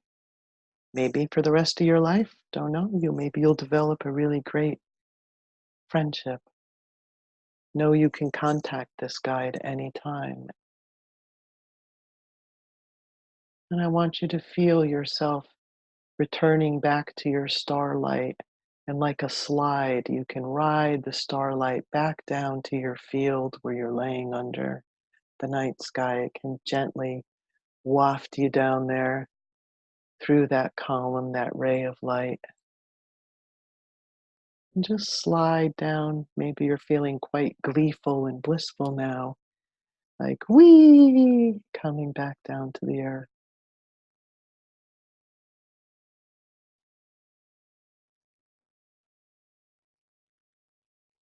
And thank the cosmos.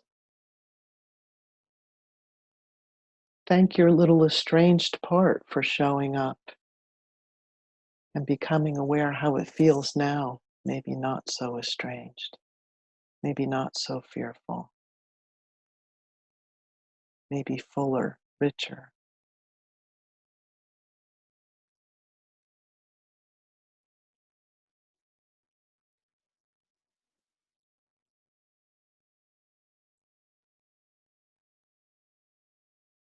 And when you're ready, start to come back.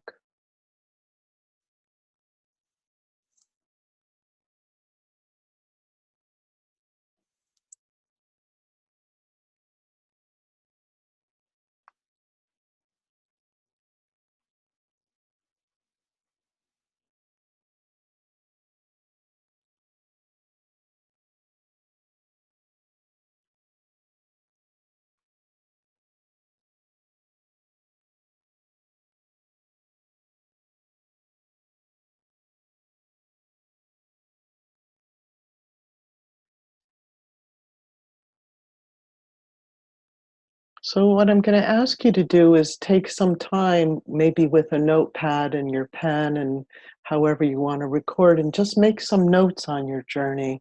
We're going to take a break here, maybe 5-10 minutes, and I'll give you some time to do that and maybe get a glass of water or something that you need. So take some notes and then think about if you want to share anything when you come back. And I will be back. Those of you recording, maybe we want to pause our recording here. I also want to remind those who are recording, if you paused your recording, to resume your recording. I'm saying that for myself too. I've been known to forget to do that. Here's Karen coming in from the cosmos. I liked how you just came out of that, your background.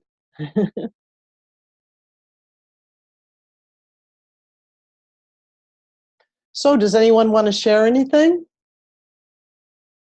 Little parts of your journey, whatever?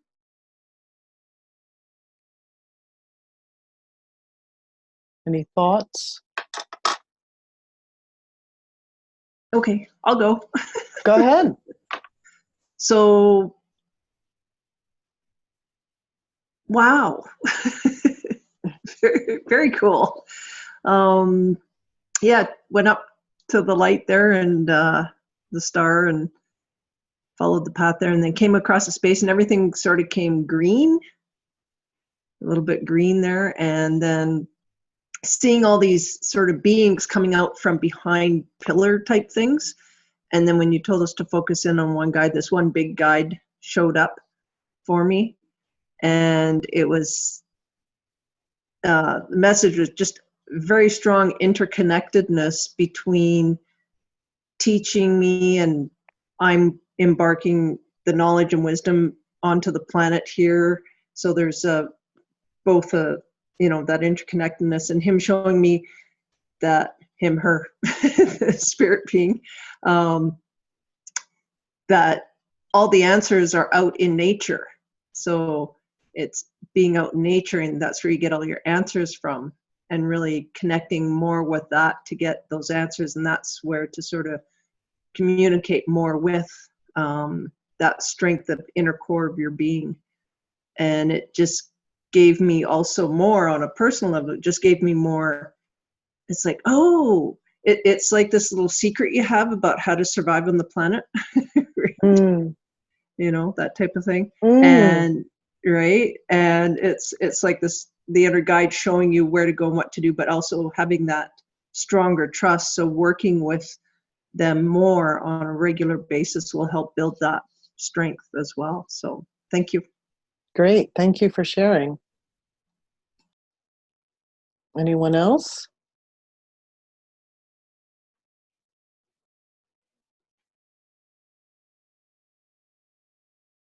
I'll share.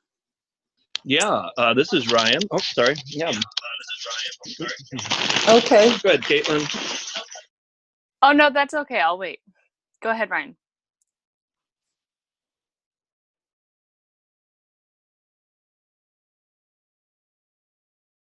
Okay, one of you.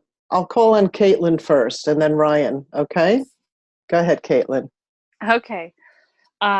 I get shy to share, so I'm just going to go for it. Good. And rip off the Band-Aid a little bit. So I really felt pulled into Saturn. And when there was like a strong sense with Saturn, like almost like a comforting, strong, almost security in that energy for me. And the being that I met was like blue. It's like almost like a Shiva or something of that nature. And he opened up a text. Wow. And it had all of this gold writing coming off the pages, and it was maybe like in Sanskrit or something. And it all like came pouring into my third eye. And I just felt this really visceral shift in my body, and just more expansive in my perception. I'm not quite sure how that's going to shift things for me, but it feels like there was a real different sense of knowing some whatever information that came in. Yeah, it was pretty cool. Wonderful. So the information that I got is that this is really old information that isn't accessible right now, like it used to be accessible, and it and now it's being reintroduced. It's like a lost text that was from long ago. So anyway, I just wanted to share. Wow, that's fantastic. So thank you. Wow. Thank you. Yeah, hey, Patricia and everyone else. Honey, that's gonna echo. I want to thank you for taking me onto a journey where I could actually contact for the first time ever a spirit guide animal. I've got all sorts of trickster humanoid spirit guides, but I want to thank you for helping me to know that goats can have unicorn horns. That's great. Wow. Oh, that's it. That's it, huh? Okay, so I'd like to hear more, but we do have to move on because I have like exercise. Oh yes, please, Chloe, go ahead. I've lost you. I've got the pictures of, I've lost the screen. Oh. You know, and how? So I'm not good at this stuff, so I don't know how to get back. I can see pictures of everyone, Ryan and Joanne and Caitlin, and I've had you. Okay. Patricia, but I you haven't missed, lost that. But you got the I haven't got the full screen. I've oh, lost okay. that. Well, if you go up to the upper right-hand corner, Yes. there's you can either hit gallery view. There's a circle with a bunch of little. Oh, okay. Well, it's blocked out by the picture of me. So how do I get rid of that? Oh, you can move the picture of you. You can move that around the screen. All right. Now I've got talking, and all right, I've got my name there, but that is blocking the gallery. Well, you should be able to move it, or you can move the whole window, the whole Zoom window. Oh, okay. Well, I'll try and there you are. I've moved it. Yeah. Now, so I click on the where. Click on what now? There's a little square that when you go over it, yeah, and if it goes between views, so it'll go gallery view or speaker view. Oh, well, I don't know if I've got that. No. Upper right-hand corner. No. There's one that goes enter to full screen, or the far right one brings you to full screen, or it diminishes the screen. All I've got now is I've got a toolbar with Zoom on it, and then underneath, don't cut your meeting short, get more done, upgrade for only $14.99. So, so I've lost. So yeah, well, no. So how do I get back to you? Try to go to full screen. Is there a full screen? Maybe you minimize the screen and it's hiding down below. Yeah, maybe you minimized it by accident. I haven't got a toolbar down below. I haven't got a toolbar anywhere for. Oh, I hate this. Anybody else have any ideas? I don't know. I mean, it's saying that I'm in Zoom, but I've lost you as far as. Well, I don't know quite what to do. Can you sign out? Are you on Apple or Windows? I had you before. I had you perfectly, but now because I moved the computer, it just changed. Oh, can you sign out and sign back in? Why don't you try doing that? Yeah, just go away and come back. Well, actually, I did try to do that, but going into join Zoom meeting with this link, and I clicked on the link, and it doesn't, well, it says it's launching, but nothing happens. Oh. And I click on Open Zoom, but nothing happens. So please click openzoom.us. Okay. At least I've got you talking. But I can't seem to, if nothing, all right, I'll click there and try that. No. Does anybody have any ideas what I can do? See, I forgot to resume my recording. This is a critical thing to understand. And this is part of the point of, imagination, of understanding what is imagination. I'll get into that more in the next one because it ties into. But think of imagination as a process. Think of imagination a little bit like that Twilight space too, where there's a description of imagination that says it's a form of mediation between what's considered externalized reality and what's considered internalized reality. So if you think of it, it also has an intermediary. Or it also has a function as an intermediary. And so think of imagination as a process, and it's a process of mind. I mean, Einstein talked a lot about this, where he, a lot of his theories would come when you're not thinking in the moment. And imagination is out-picturing something. It's an intrinsic quality of the mind that allows us to conceptualize, to image. I mean, that is what image means. It's the action of the mind to form ideas or images or concepts or anything that's not present to the senses.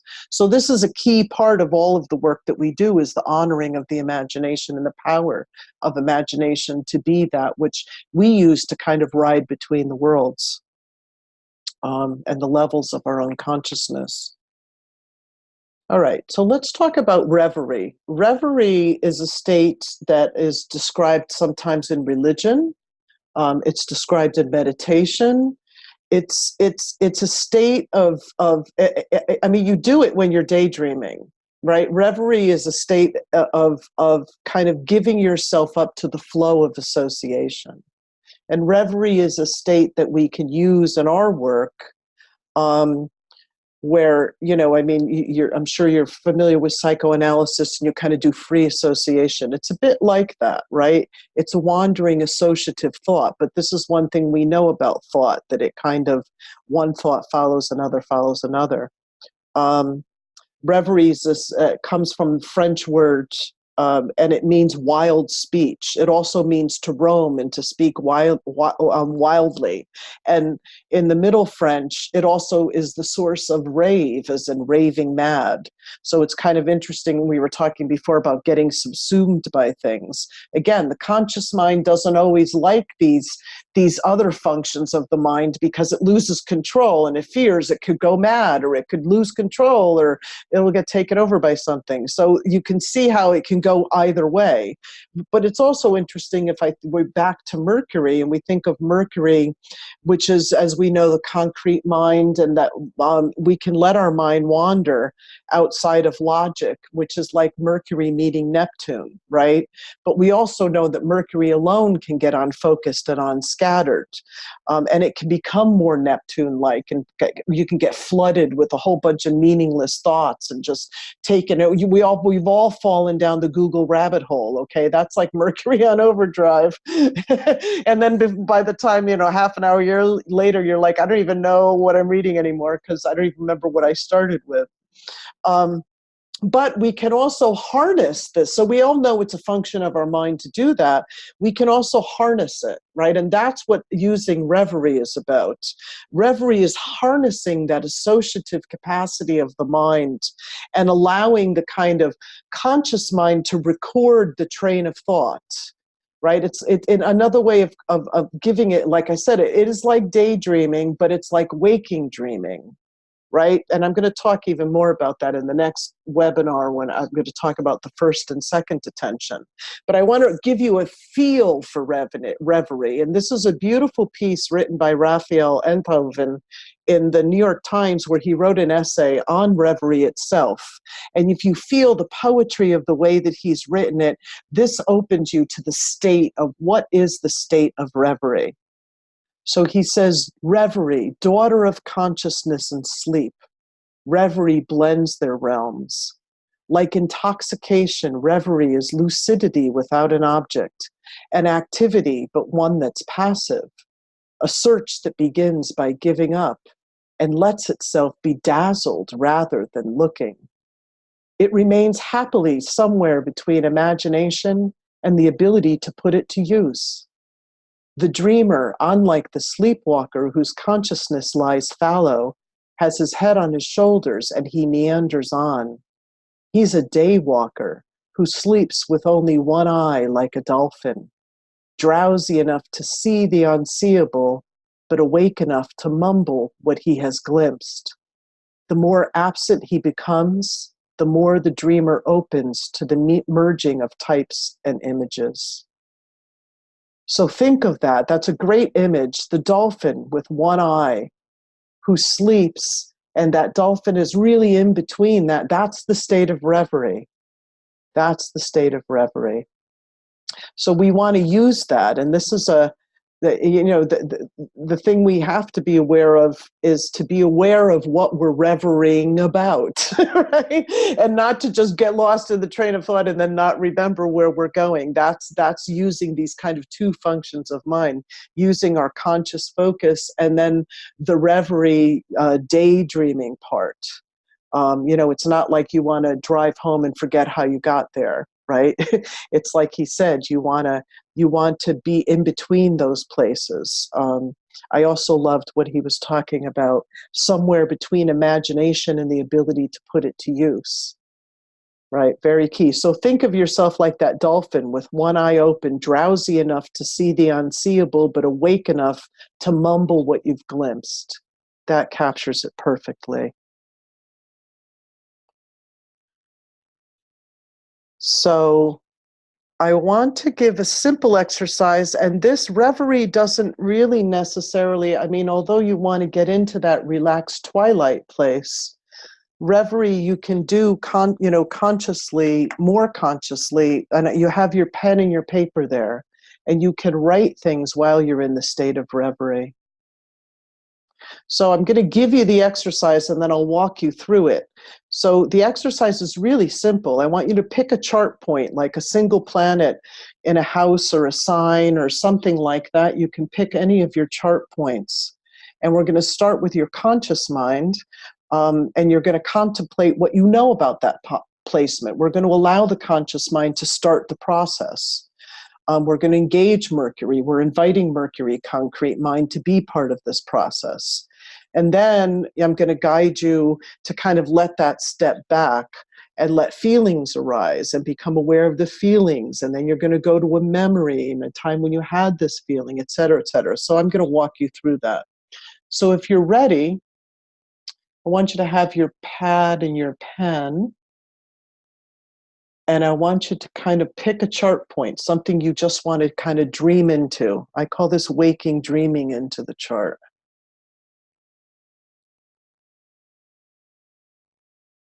So you can find your one point in your chart you want to focus on. And again, think of waking dreaming, the dolphin with one eye open. And start to contemplate what you know of that placement, of that point you're looking at. Let the keywords come to you. Let your conscious mind tell you what you know about that spot, that point.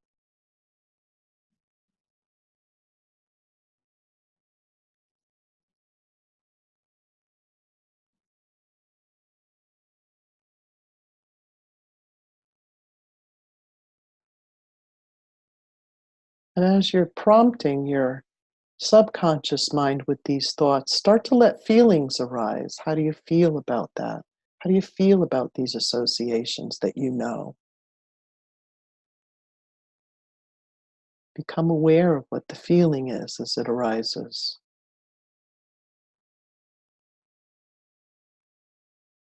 Maybe your body feels something.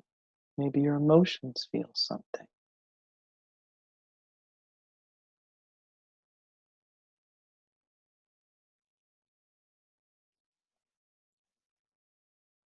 And And let that feeling take you to a memory of another time you had that feeling, somewhere way back. Either maybe even could be yesterday or way back in your memory. Whatever feeling you have, it's going to take you to another time you had that feeling earlier in your life.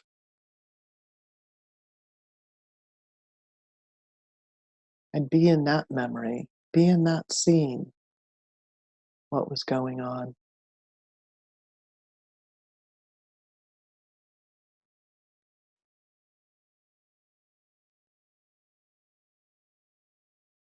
And become aware of how this planetary energy was alive in that moment. How it was expressing itself in this event, this moment, this memory, this time in your life.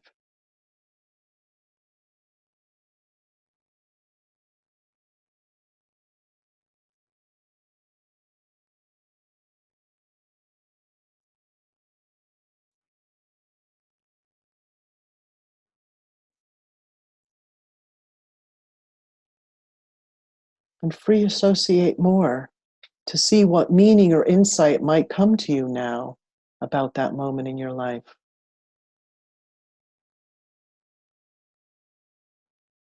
But maybe there's a greater dimension of this point in your chart that you can become aware of now. What insights come to you? How it was living then, how it's living in you then and now.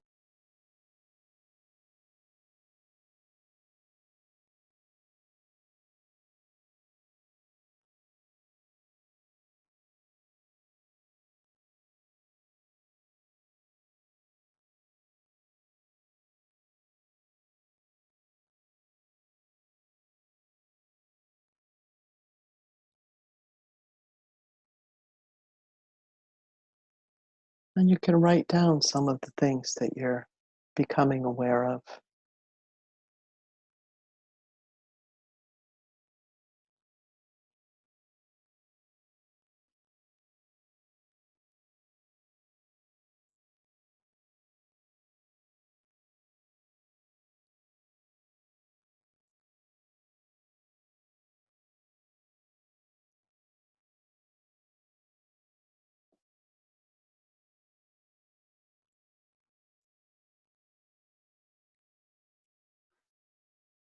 Okay. And if you have anything you want to jot down, you can do that. I'm going to share with you the journey I did, or one of them. I do this a lot, actually. And, this is just an introduction. If you didn't get a whole elaborate thing, don't worry about it. It's just to introduce you to this feeling of reverie, of how you move from, but you direct the associations, right? So there's a part of your mind that's witnessing and directing or listening to my voice. In this instance, reverie is often a solo practice. It's something that you're doing on your own. So you kind of have to direct the flow of thought and not just get carried away and forget what you were thinking. That was the point of this. So my voice is right now directing you, or had been directing you. But when you get into a state of reverie, you're doing it yourself. So, and it does. One thought leads to another. So I did mine. I just kind of gazed at my Pluto and Virgo in the 6th house, double signature. It's conjunct Uranus. It's got touching a whole bunch of stuff in my chart. And as I was looking at it and making all those associations that I know with it with my conscious mind, then I started to let the feeling come like I directed you to. It was a feeling of being anxious, and I was wringing my hands. So I allowed myself to sit there and wring my hands like, what is that? That nervous, anxious, wringing my hands feeling. And then all of a sudden I went back to a memory with my mother. And it was me trying to live up to her idea of perfection. Right? And I had this nervous rash on my fingers. Most of the time in 2nd grade, I realized it was a really stressful time in my life then. And I thought to myself, and this is reverie, right? Because you think to yourself, then the next train of thought comes. And I thought to myself, gee, did my mother have Virgo in her chart? And I made a note to myself, look it up later, right? Because I really didn't know her chart. And I did find out that she has Jupiter in Virgo with her Saturn conjunct right on my Pluto. Had no idea. And then in the moment, when I had thought, gee, does my mother have Virgo in her chart? All of a sudden I realized, and this was my realization, that I had internalized more of her anxiety and perfectionism than I was aware of. I really didn't know it. So then I also realized, again, because your mind can go from what you know to what's being revealed, I then realized that Pluto squares my moon, mother, right? And that my moon's in Gemini, and Gemini rules the hands. So it really is quite amazing. You know, you can't make this up. So it's that combination, again, that twilight space, that mixing between what the conscious knows and letting it engage in the process, but also letting other things through imagery or memories or feelings mix and intermingle, that then brings greater insight. And like I said, I had a lot of insight from this. I actually brought that feeling, that understanding that I had come to into a therapy session, because I really had not been aware how much of my mother's emotional state, anxiety and perfectionism, that I had internalized. So that gives you an idea. Anybody want to share? Anybody have anything they want to share? Sure, I will. Okay. Yeah. So I focused on Chiron. My Chiron is in the second house in Aquarius. And I started off with all these words about being alien and different and self-worth challenged by not fitting in. And then it kind of felt like a real nervous stomach and really almost painful stomach ache. And then it led to a memory of sitting at a lunch table with my family I grew up with, and them all laughing at me for things I said, which happened quite a lot. And how I felt like nobody ever understood me, and that I just didn't understand them, and that I didn't fit in. And then it came to an image of everybody pointing fingers and just laughing at me. But then it was my mum, basically. And interestingly, it's second house and she's Taurus, and she just doesn't get me ever. So it brought up all about my mother. So, yeah. Isn't that interesting? I went to mother too, and mine, yeah. Yeah.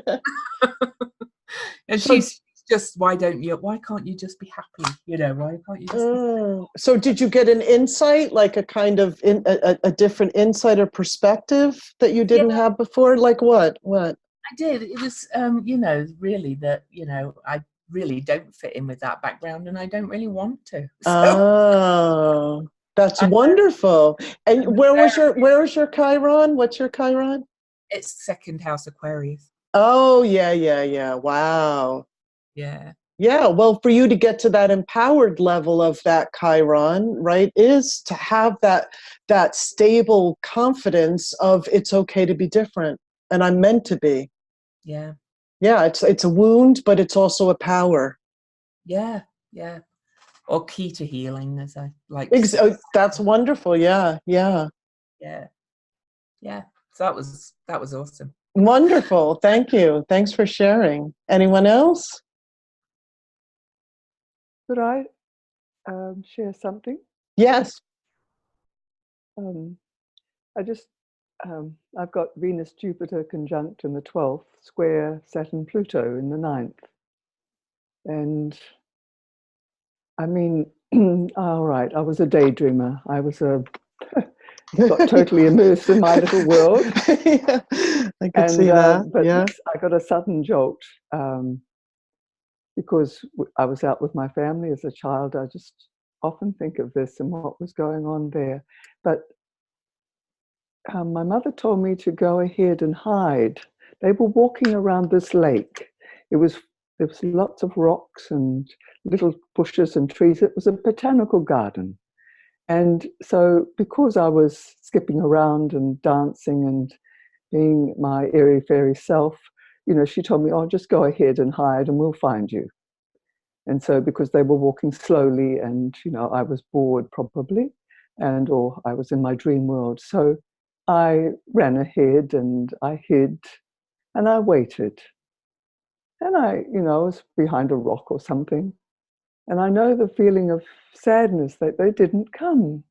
They didn't come. Mm. And finally, you know, I was so scared. It was getting dark.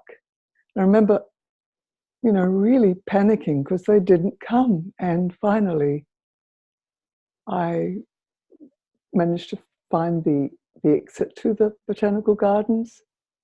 And I found the car. And they were so angry and cross with me. They just hit me. And, you know, I just got spanked and told I was a naughty girl. But I think it was sort of, the thing was that from then on, it was always, I had to be more aware of the needs of others.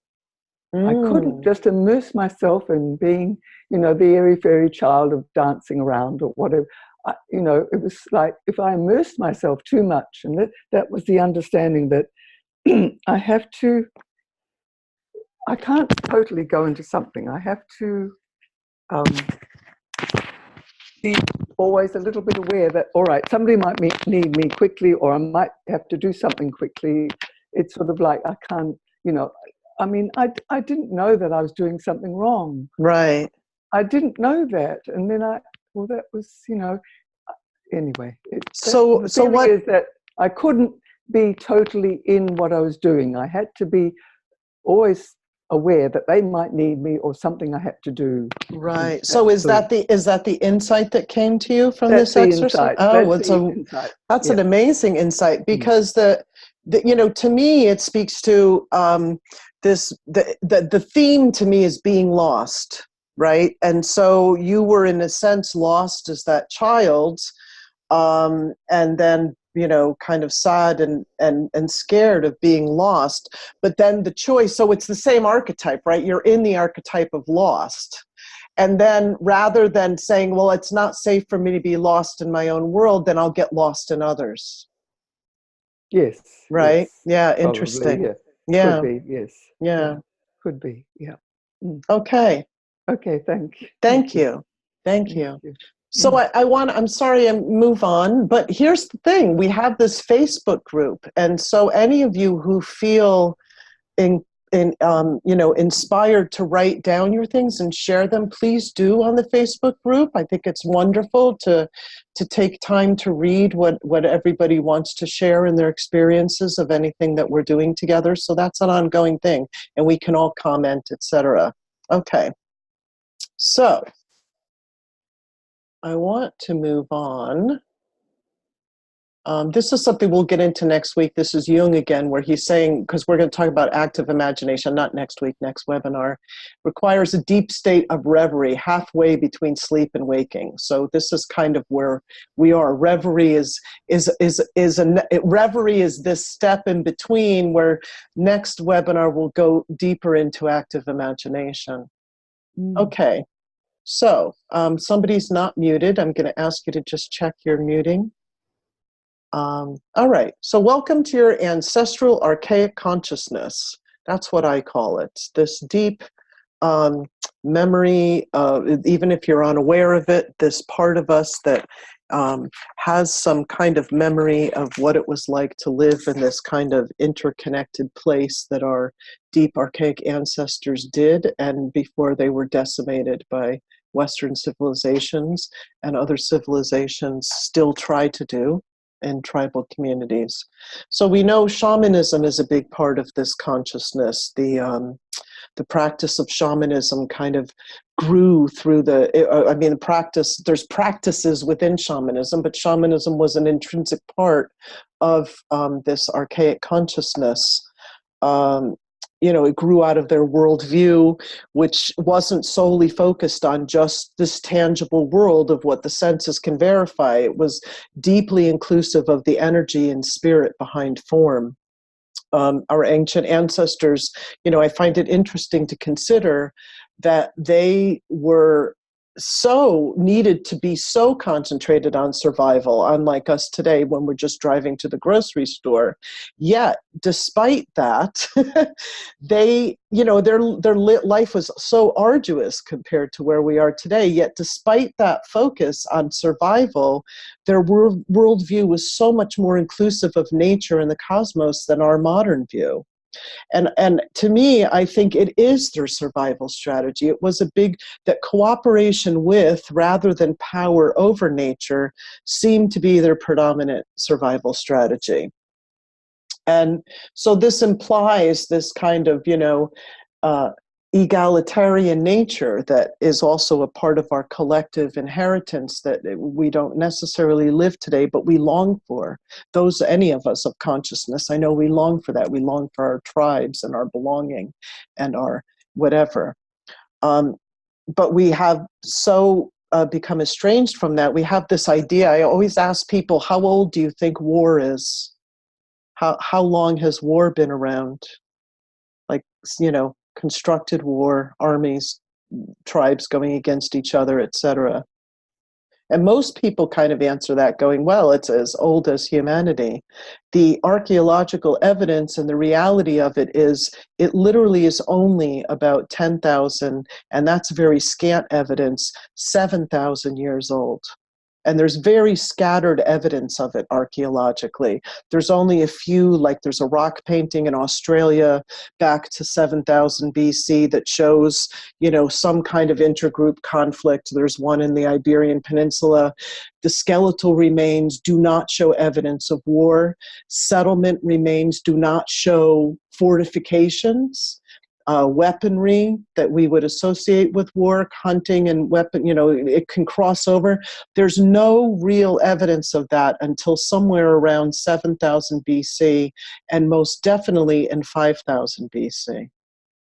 So isn't that interesting? There's a woman who wrote a book called 3 Million Years of Peace and 6,000 Years of War. That's about where we're at. Real weaponry doesn't show up till 4500 BC. So clearly, cooperation with each other in nature is a key to survival, was a key to survival.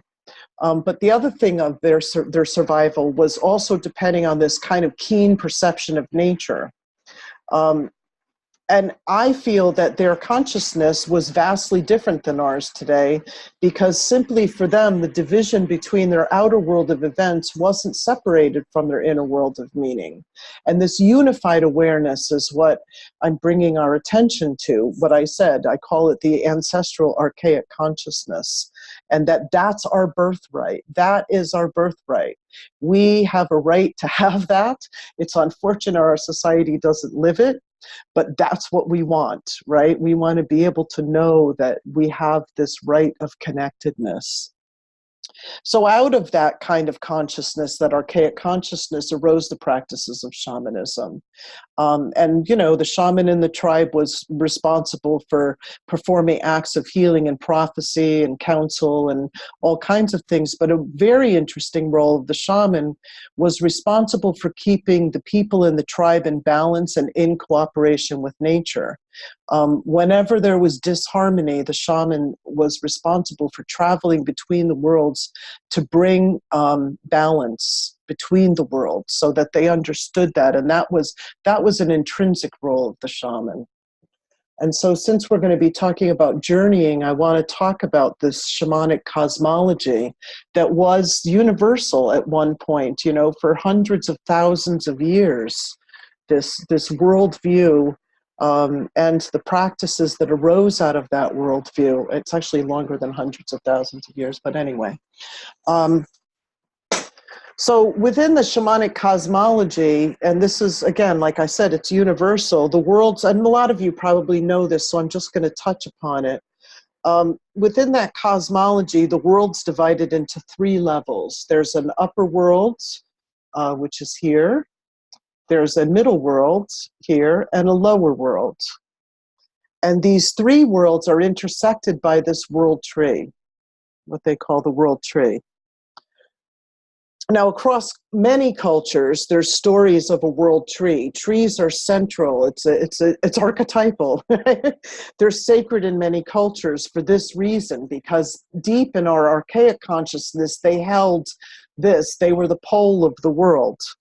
What held the 3 worlds together, and how you were able to access in between the worlds. They also represent trees, sacred in culture, represent how the forces of nature come together to create harmony and balance. And the tree in its own right is part of that, holding the worlds together in harmony and balance. We know from the exercise that we did, communing with trees, that they're linked together, that they commune, they share life force, they offer, I mean, they're just consistently offering beauty and sustenance. They give us fruits and nuts, and they give home and shelter to many, many, many different life forms. And today, you know, we build our homes out of them. And even when they're dead, we value their energy. We love the warmth of wood, both, you know, aesthetically for its beauty and for fuel. So trees have held a very deep part in our consciousness, and our relationship with them goes on. The world tree is also called, in other terms and in other cultures, and today it would be called the axis mundi. It's the cosmic axis, the world axis, the world pillar. Excuse me, it's considered the center of the world in different religions and mythologies. It's the center and the connection between heaven and earth. In astronomy and astrology, it's the celestial pole, as well as the geographic pole. It is the, excuse me, I keep hiccuping. It's the point of connection between sky and earth, right? Where the 4 compass points meet, where the 4 cardinal points meet. You have it, we all have it, we all live within it, but it's in the chart. It's the cardinal points in the chart. It's the MC and the IC, right? And the ascendant, descendant. That's the kind of, the world pole. You also have this within you. It's your spine and the Kundalini energy, right? And the Kundalini energy that travels the spine is akin to the shaman journeying on the world tree between the worlds. And as we know, enlightenment comes when all of the worlds are in balance, these 3 levels of ourself. I make the analogy of this middle world as ego, and this as the transpersonal is spirit, and the subpersonal or subconscious is soul. And so when these 3 are in balance, this is this is the process of enlightenment. In yoga, it's understood that the human brain's not fully activated or enlightened until it's fertilized by the Kundalini serpent energy passing through and enlightening the reptilian brain. So it kind of penetrates through these different levels of ourself, that Kundalini. So, you know, and another thing, in ancient cultures, woman was also considered the world tree, because it's through her body. I mean, woman and the process of procreation and birth and life and death and all of that was held to be a feminine mystery. Because it's through her body where ensoulment happens. It's in the cauldron of her womb where these 3 elements of our nature, spirit, ego, and soul, come together. It's where the marriage of spirit and matter creates soul, which is consciousness itself.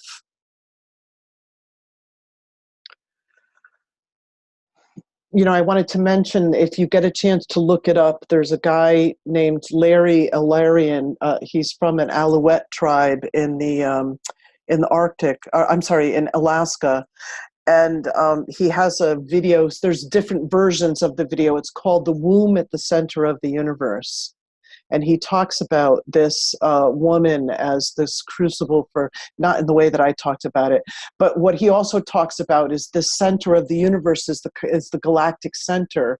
And this is where these ancient cultures, you know, you ever watch these archaeology shows or you watch archaeological findings, and, you know, the scientists are like, how did they know that? You know, how did these ancients know about the precession of the equinox? And they debate, did they know it? Did they not know it? How did these megaliths mark this cardinal point? How did they know all these great mysteries? How does mythology, whole creation stories, hold things that we know now to be true, you know? And it's because Larry says that they travel to the galactic center. I mean, that's where they got their knowledge, right? So the world tree is that interconnecting pole also. It's also symbolized, that's why the Milky Way is often symbolized as the world tree as well in certain mythologies, because they would travel the Milky Way to the galactic center, which is where it's contained. And they'd get their knowledge there. That was big in the Mayan cultures also. That Xibalba is the road to that dark rift within the galactic center, which they saw simultaneously as like a womb in the universe where both birth and death happen. So this is a very sacred part, this connection, between the worlds, and tree representing that deep in our archetypal memory somewhere for all of us. What is interesting and tragic is how the tree became demonized, because it represented this ancient knowledge, because it represented to a certain degree the ability to gain this knowledge. Think about it, Adam and Eve and the tree. Right? You're not supposed to have direct access to this stuff. Not allowed. That's when the priests started coming in, and male priests started coming in and saying, and then even earlier during that time in Sumeria, the Epic of Gilgamesh portrays Inanna as near the world tree, the Hulupu tree, tending to it in her garden, and then Gilgamesh comes and rips it up and it literally rips up the world tree. I mean, it's such it was, and that point of that myth, which was around 3000 BC, when writing was invented or codified. That's another question, another discussion.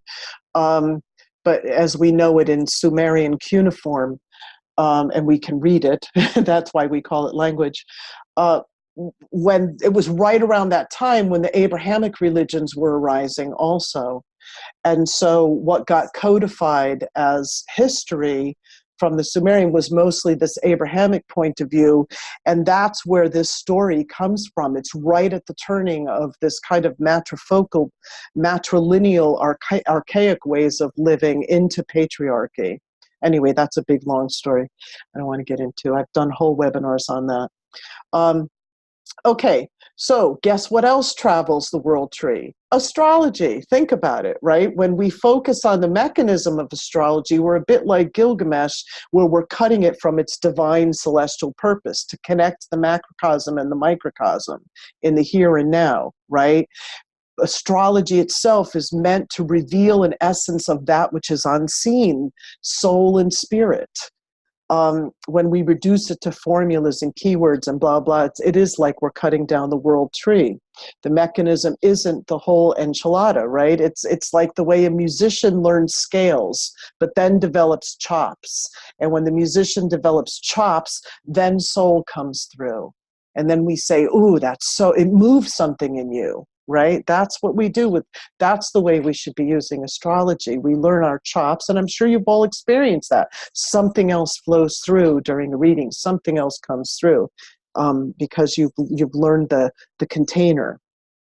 So today in modern society, we might say that shamanism as a whole represents the collective subconscious of humanity, not because it's lesser than consciousness, but because we were the ones that stuck it in the basement. Collectively, not us, not our little group, but and the others like us. So let me look at these three worlds, because we are going to do some work, not today, but we're going to do this at the retreat, where we're actually going to travel to three levels of being, of meaning of a particular planet in your chart.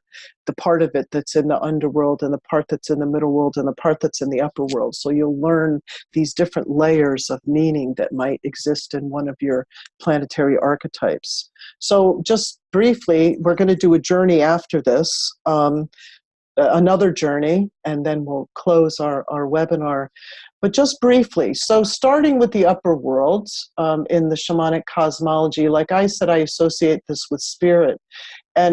And the upper world is the connection to the transcendent. You just went there, that upper celestial realm, that's the cosmos. There's archetypes there, there's divine beings, there's animal spirits, there's spirit ancestors and star families and your cosmic guides. And traditionally in the, so the shaman would climb the world tree. right, to access that place. So you can have any kind of imagery that you have in modern kind of neo-shamanism. You can create any place that's your entry into the upper worlds, right, up into those celestial realms. We did it by calling down starlight, or recognizing that these pathways exist and then writing them. You can, I have a personal one that it's so weird. It's the top of the Skyway Bridge in Tampa that connects Tampa to my area, and it's this huge bridge, and there's these poles that go kind of way up into the heavens. And whenever I drive over that bridge, I hold that image in my mind. But sometimes when I journey, I just go, I see myself climbing those and then jumping off up into the high places, or maybe a bird comes to get me and brings me up. Another great image is, and I do it when I fly, because you're already up there in the ethers, right? When you're flying, it's great to do upper world journeys. So when you do upper world journeys, you're connecting with this part of yourself, and those, like we did in the celestial realm, right? And so that's you can get divine inspirations, you can get cosmic wisdom there, and you're kind of outside of time and space there. So the middle world is where, like you saw before, the conscious mind, this is where we're living right now. It's our ego self, it's matter, it's worldly issues, it's the energy. But when you travel to the middle world, out of your ordinary consciousness, I have over here ordinary reality. Non-ordinary reality is equal to kind of dream time and twilight consciousness, although it can even go deeper than twilight consciousness, because when you use certain methods of how to get into these trance states, it's trance state consciousness. So when we journey in the middle world, or when a shaman would journey into the middle world, they might do it to look at the energy behind things. So you're kind of wandering the earth. You would look at the intent of others. Like if they want to go and find out what somebody's real intention is, you might journey in the middle world to see it. You might look for lost people or lost things. You might use it maybe to go to the future or to the past. You can journey in the middle world. There's also animal spirits here, and the fairies and the elves and the nature spirits. They do often say in many shamanic traditions that the middle world is a tricky world to journey in. And maybe that's just because there's so many collective thought forms there, but it's also because there are tricksters there. As we know, right, fairies are known to have two sides, right? They're really cute and sweet and have this deva, they are the devas, right? They have this amazing intelligence, and they guide the natural world, or they're the manifestation of the intelligences of all of the natural world. Yet they're very trickstery, right? If you cross them, and they pull Ireland's full of mythology of the fairies and getting taken by the fae and their tricks. So earthbound spirits also reside in the middle world. So there's it's very shadowy in the middle world. It can go either way. So you kind of have to be careful journeying there. But how would one access the middle world if you want to kind of journey around? Again, being aware. It's always good to have a good guide with you. That's why we use spirit animals too. There are guides to help us get through these tricky places. You would envision borders or boundaries or edges or crossings or passing through membranes or like crossing a bridge, anything like that. To me, I kind of envision like a membrane, like if I'm I like a jellyfish membrane, kind of, that's how it looks to me. And I just kind of push through it. Or I create a boundary, just imagine there's a doorway in front of me and walk through that. But that's just journeying in the middle world. And then in the other, we have the subconscious. We were talking about that before, the subpersonal, that's what's below the threshold of consciousness. And this is likened with soul. We know that that's Pluto's realm, right? And in evolutionary astrology, Pluto is a symbol of the soul and the force of evolution on the soul. So we also know that a lot of our soul's reality is subconscious to us. We have to dive into it to get to its meaning and its richness. So in the lower world, though, and this is, it's typical, again, because I mentioned Pluto, right? And then your thoughts can go to, Hades, right? And hell and all of that. And in the shamanic cosmology, it isn't that place. It isn't associated. This isn't heaven. The upper world isn't heaven and this isn't hell, although they have similar characteristics, but there's a lot of power. The lower world is really associated with power, just like our subconscious is. It's like I said, it's where the real juice is, right? So we can also find teachers and ancestors and nature spirits and power animals there too, in the underworld, in the lower world. And we also, sometimes parts of us get lost. And as you know, in shamanism or practice of shamanism, the soul retrieval is a big part of that. Many times those places go underground, and those parts of us go underground when we've been fragmented or split by trauma or something that scared us and whatever. And they go underground. And sometimes you can make an intentional journey, or if a client's doing that, they go into the underworld and find that part. So they do, but they do often go out into the ethers too. So sometimes these lost parts of us go into the upper world. And so we find them there too.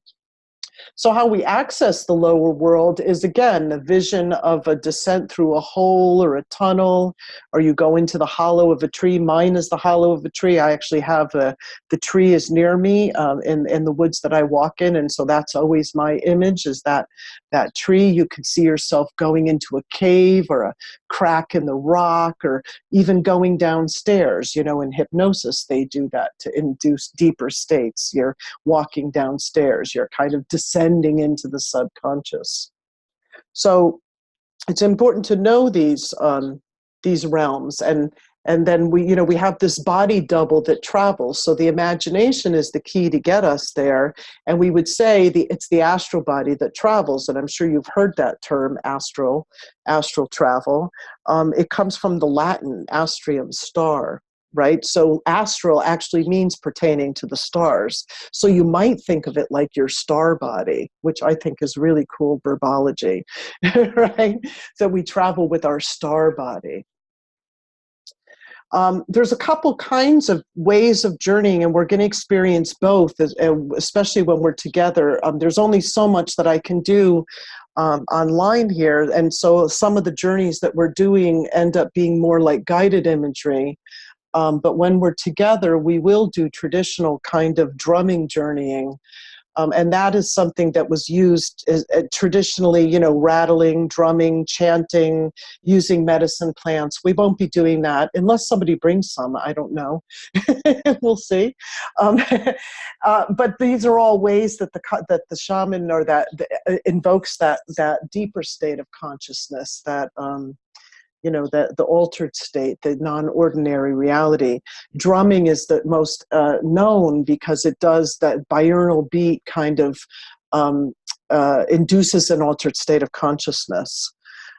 So we'll be doing that. So the two kinds of journeyings I wanted to talk about briefly is where you would do that yourself, right? You're following a drum beat, you're following something, and you go with your own guide, your power animal, your spirit animal, and you make the intention and you journey.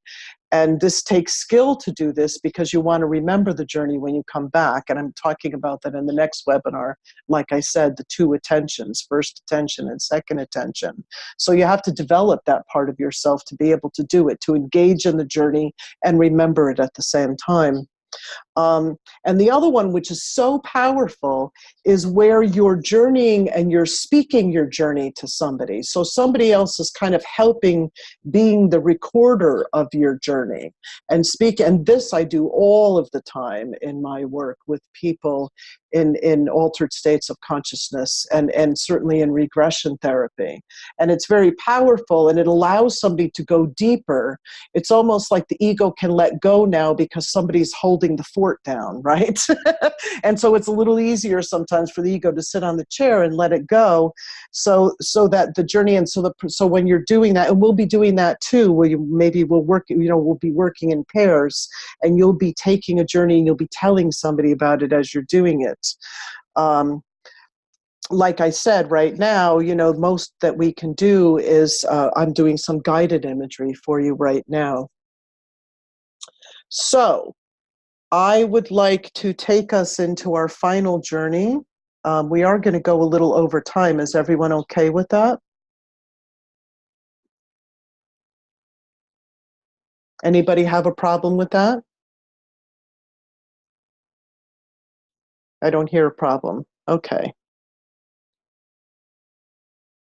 Okay. We're going to do a lunar journey.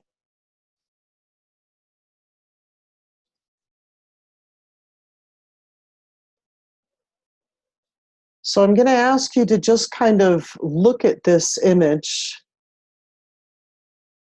and just start to kind of let your mind take in, what does Luna look like? What is she like? What is her energy like?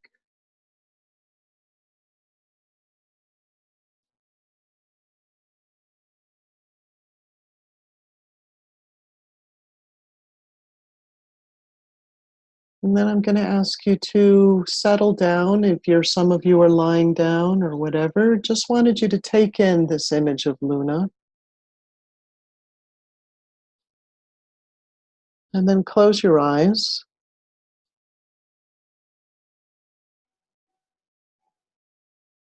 And just feel yourself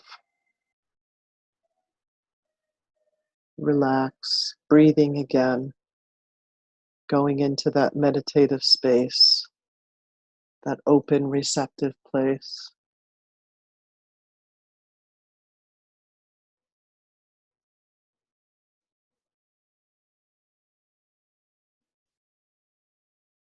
And I want you to go back to your open sky place in nature.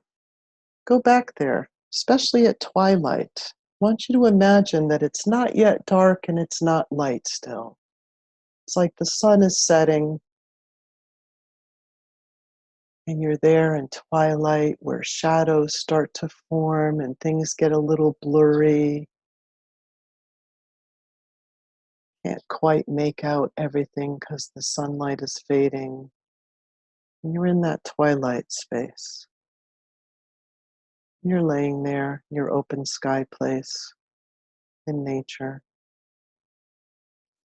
And just relax and feel yourself at peace. This is your private place. It's just you and this fading daylight and darkening sky. And breathe in the stillness around you as the daylight begins to fade.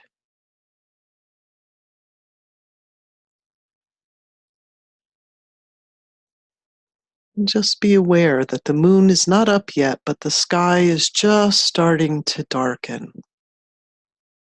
The colors of the sun, that the streaks it left behind, are starting to fade. And that indigo is turning into black. And feel the darkness wrap around you like a blanket, just soothing you. And again, breathe in, breathe out. Just let go into the vast night sky as these stars start to appear, shimmering, sparkling, punching holes in the darkness. And then start to feel a glow on the horizon. This is the moon's glow starting to rise. She's rising in her domain, the night sky. And feel the glow even before you see her rising. Become aware of the glow. Open and receive it. And then you start to see the moon rising. This is your moon, your personal moon, here in your private space. She can show herself to you any way she wants. Notice it. Notice moon as she rises. What does she look like? Notice that she's riding higher. What's the quality? color, size, texture, feeling.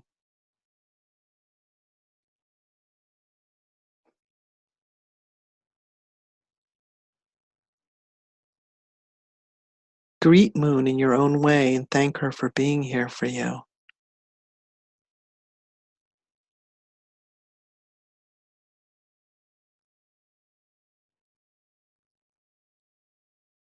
Listen with all your senses, again, being open and receiving, and ask the moon, do you have a message for me? Is there something you want me to feel, show me, communicate? And just be open and receive.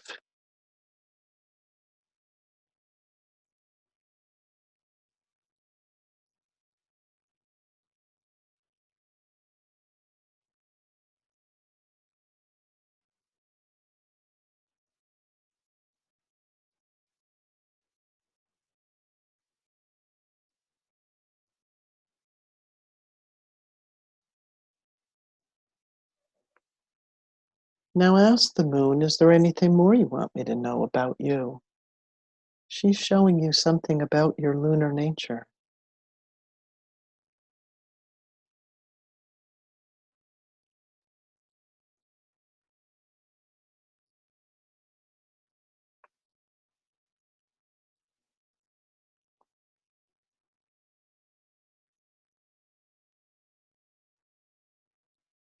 I'm going to ask Moon to bestow a magnificent gift upon you. I want you to look into her light and breathe softly and deeply. And notice from her light emerges a spirit animal guide, one that carries the energy and character of your personal moon. See what spirit animal she's sending to you.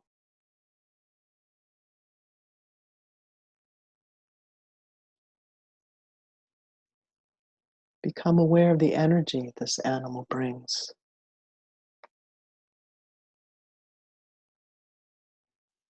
Spirit animals often communicate by doing things, showing us things. What is animal doing? What is your spirit animal doing, showing you?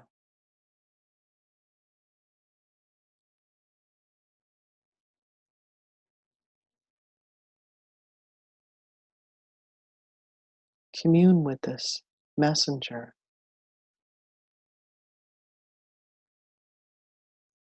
Feel the energy, the quality, the medicine this animal spirit brings, the knowing.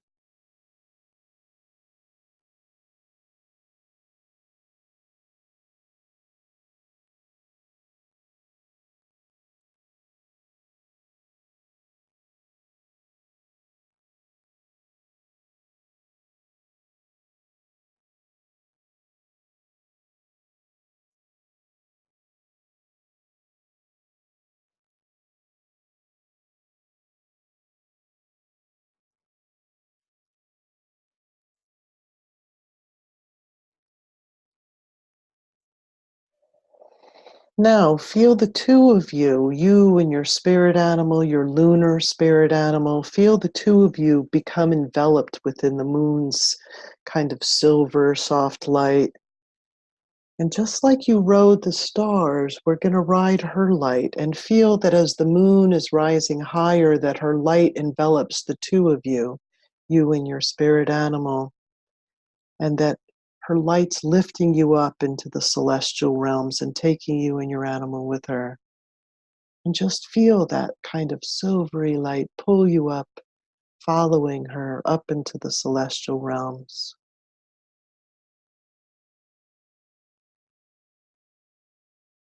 And become aware this realm that you're going to is the lunar celestial realm.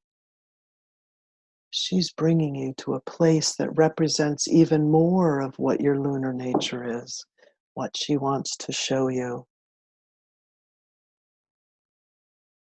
Feel yourself arrive with your animal there and become aware of the place that you're in. What are the colors, quality of this energy?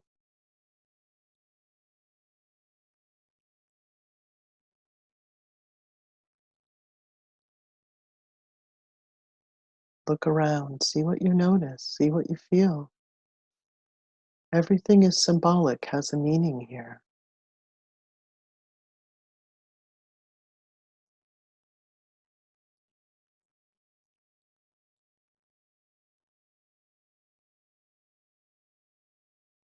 Is there anything your spirit animal is showing you too? Is it doing anything? Showing you anything? Communicating anything to you here?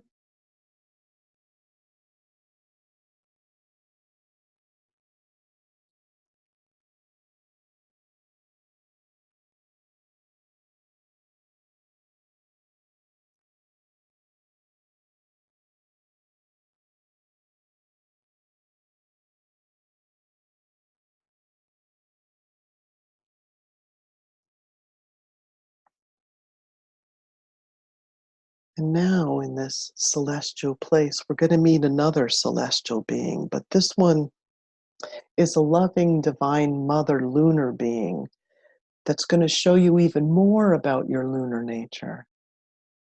She's the personification of your divine moon. I want you to see how this being appears to you,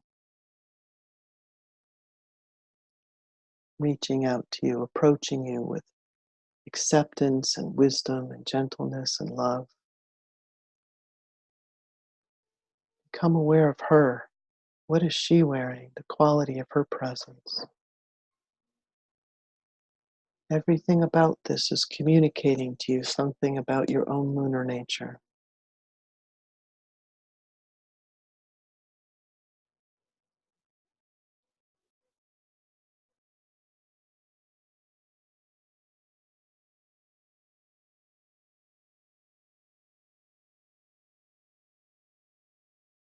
Open yourself to receive, to communicate. She may say, show, or do something, want to communicate something, have you become aware of further about your lunar nature. Ask her anything you want.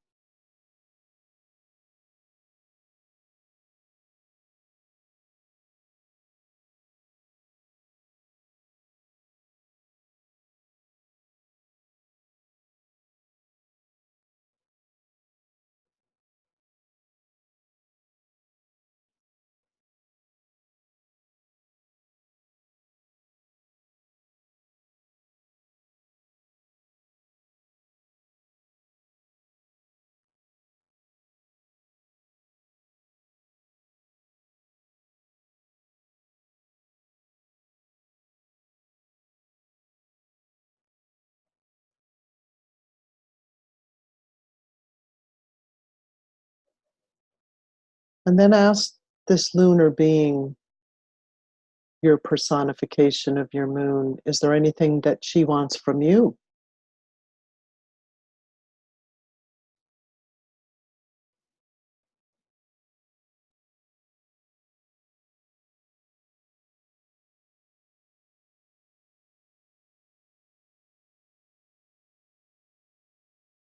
Anything she wants you to be aware of, even more.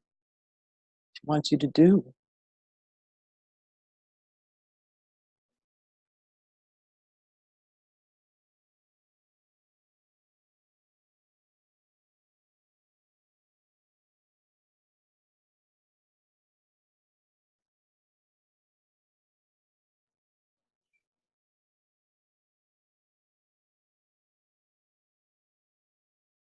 And when you're ready, you're going to start to feel yourself with your lunar spirit animal, still enveloped in the moon's light and this divine lunar being. You're going to bid her farewell as the moon now starts to ride across the sky and starts to set. She's going to bring you back down to your field.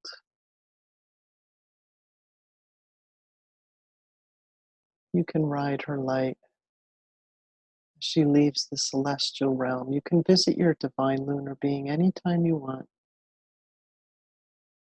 Your spirit animals journeying with you down, back down to your open sky field place, open sky place, wherever it is.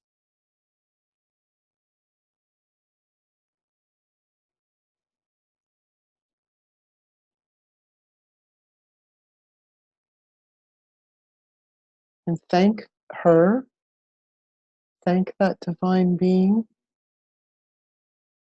Thank your lunar nature, Moon herself, and your spirit animal, and see if there's anything else your spirit animal wants to communicate or do for you.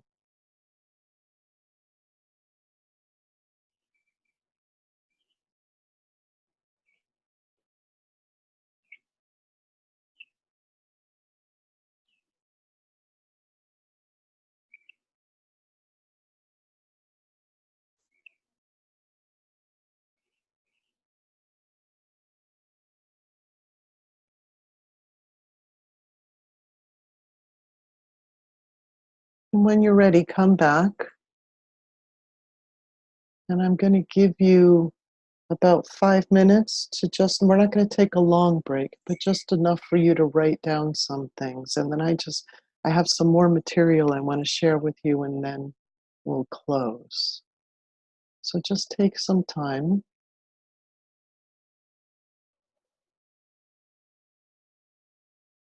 Write things down.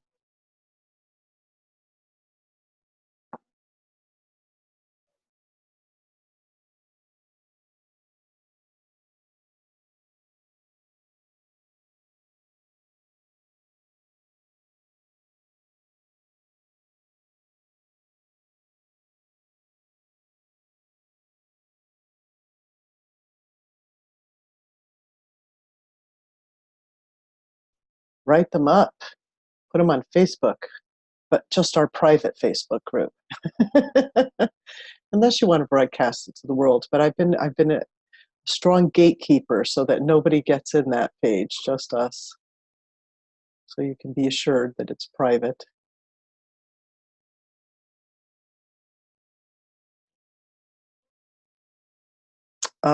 I'll just share with you. I'll write up my moon journey. I've done this several times with all my planets. And in fact, I'm going to suggest that you do this.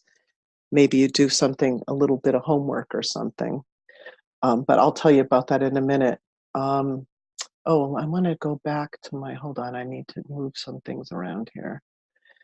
My spirit animal was a macaw, a scarlet macaw. My lunar spirit animal is a scarlet macaw, which I found, again, interesting in that my moon's in Gemini in the 3rd house, right?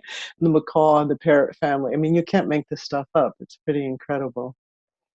All right, I'm going to switch back to sharing my screen.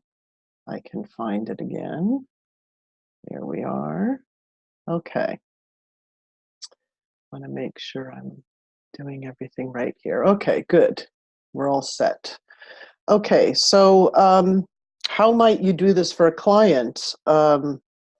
You might want to, I always find that the sun and the moon are great planets to do this with because, you know, depending on the knowledge level of everybody knows the sun and the moon. So they're always good to, you know, to invoke. And it's easy to invoke the imagery of that because they're visible, right? So you could do the rising sun, you could do the rising moon, you can bring them into any kind of imagery like this, just invoking that kind of imagery. And it doesn't have to be long. I did this purposely the way I did it with you, because I wanted to incorporate the meeting the lunar nature as well as your spirit animal. And so you don't have to do that, but you can invoke planetary spirit animals, and that's what I was going to say that I would ask you to do. We work with spirit animals a lot in regression therapy, and of course I do a lot when I'm taking people in journeying and soul retrieval and all of that kind of inner work. There's always spirit animal helpers. And the great thing about spirit animals in general, as you know, as they have medicine, it's called medicine that they bring, and it's the quality of the energy of what they bring. You know, I've worked with them for so many years that I know some of them archetypally deeply. You know, like I always say this in my regression trainings, bears often come to help lost children. I don't ever suggest it, but if somebody's in a story of being lost, or they died lost, or they lost a part of their own soul, quite frequently bear comes, because bear's got that real, even if it's a male bear, it's got that real protective mother bear energy. So spirit animals are archetypes, and they're beings, and they have this energy or medicine that they bring with them. And I'm sure some of you know of these books. You probably know of them. Ted Andrews wrote books, Spirit Animals Speak and Animal Wise. Those are his two. And he did and I know it from my work, from 20 years of working with these animals with people. I don't suggest meanings ever. I let the animal show the person what they're bringing, and his descriptions of the animals are the closest I've ever found to my own experience and the collective kind of archetypal experience I've had with many, many, many, many clients. So his books are great references, and you can also Google, if you Google Ted Andrews, people have posted different animals on their websites, and you can find out suggested meanings. But what's more important is getting your own animal's meaning and what it's communicating to you. Did a wolf show up? Did a scarlet macaw show up? Did a parakeet show up? Did a snail show up? Right? And when you ask an animal to show up with an intention, like what we did, saying, show me something, this is a lunar spirit animal, knowing that animal, and you can go ahead and read about it, is going to show you something more about your lunar nature, something that you might not have been aware of, or that you are aware of, but then now that animal represents that for you, and you can call on that animal, maybe if you need to be lunar empowered at any time. So there's lots of ways to work with these animals. And then you also have your lunar personification that you met, this divine being. You can do that with clients as well. Have them meet a personification of the planet you're journeying to. Again, meeting your solar nature is great to meet that in a being. And then what is this showing you about it? And what I always find interesting is that if you know it or not, and I've done this with clients who don't know anything about their chart, the aspects to that particular planet will often show up in the journey some way. They'll show up in some imagery, or the quality of the energy, or that being will communicate something. And when you look at the chart, you're like, wow, that's incredible. Like I said before about my hands and wringing my hands, and then Gemini and Moon and Mother. And anyway, so I want to share with you a case study of somebody I worked with. And this is just to give you an idea of how an animal journey might go. And we're going to do more of this work like this when we're in retreat, because this is the kind of work you need to do in a pair, because you want somebody holding space for you, and you want to be able to speak aloud your journey to somebody so that you can kind of have that person holding your container. It's best to do in a container. But as I was saying before, for homework, you can kind of sit with your chart and do each planet, just call. And then another way to do it is to just call an image of the planet in your mind. There's all kinds of images from NASA and all that, Jupiter and Neptune. And, you can call an image. If you want to go online and Google some images and have them, you can look at it and then simply call an image of the planet and intend to start to feel your expression of that planet, remembering that these archetypes have their lives in us as much as we do in them, right? And you're inviting this archetypal being to have a more conscious life through you by you becoming conscious of it. And you can hold the image of that planet and then ask for a spirit animal to come forward. So you could do that for any point in your chart, and then commune with the animals, see what the animal's teaching you about that particular nature, the nature of that planet, and the way that archetype expresses itself through you. If you're doing the nodes, which aren't, points in the sky, and there's nothing to really look at. What another way to do it, nodes, would be to imagine a door, right, opening to the past, or say like a road or a path where you can look behind you or in front of you. Behind you looking to the south node, in front of you looking to the north node. Or you can imagine a bridge where you go backwards over a bridge and then you're in the terrain of the south node.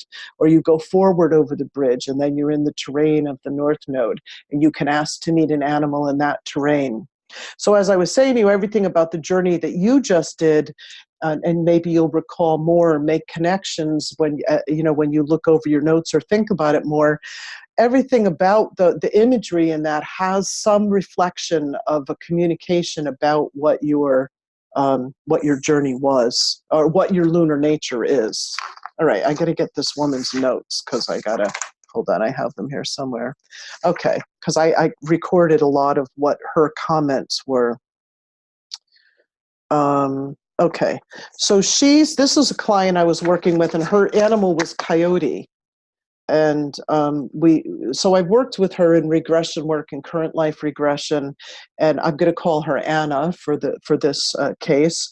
She had this lifelong history of canceling out her own truth and her own inner knowing, and she did that in exchange for love and acceptance from others. In one session I worked with her, we started with a current life memory. She was about 4 years old, and her father was yelling at her and telling her that she made him and her mother's life miserable, and that she was bad, and that she was useless, and all of that. When we focused on that moment closely, I was doing some kind of shamanic work with her. We found a part of her had split off and went underground, like I was talking to you about, and it went into hiding deep inside her heart, and it was a very vulnerable child self. Part of her consciousness that stood in front of her father feeling totally shamed, and that this little vulnerable child self had internalized this belief that I must do everything I can to please him because I'm so bad. That's her quote. As we worked with this part that went underground, it became apparent to both of us that she was in this sort of double bind. Like energetically, she wanted to be seen and to be loved, yet she was deeply defended against letting anyone near her. When she had come to me from the session, she had also just recently gotten out of a highly sophisticated abusive relationship. It was a gaslighting relationship. It was mental abuse par excellence. I don't have any other words for it. It was Machiavellian, what she had been through. This person was so manipulative and had stolen her business from her, but gaslighted her in the process. So she was deeply confused. That triggered all these other memories, current and past life, about this, who she is and what's real and what's not real. And we did a lot of work around this.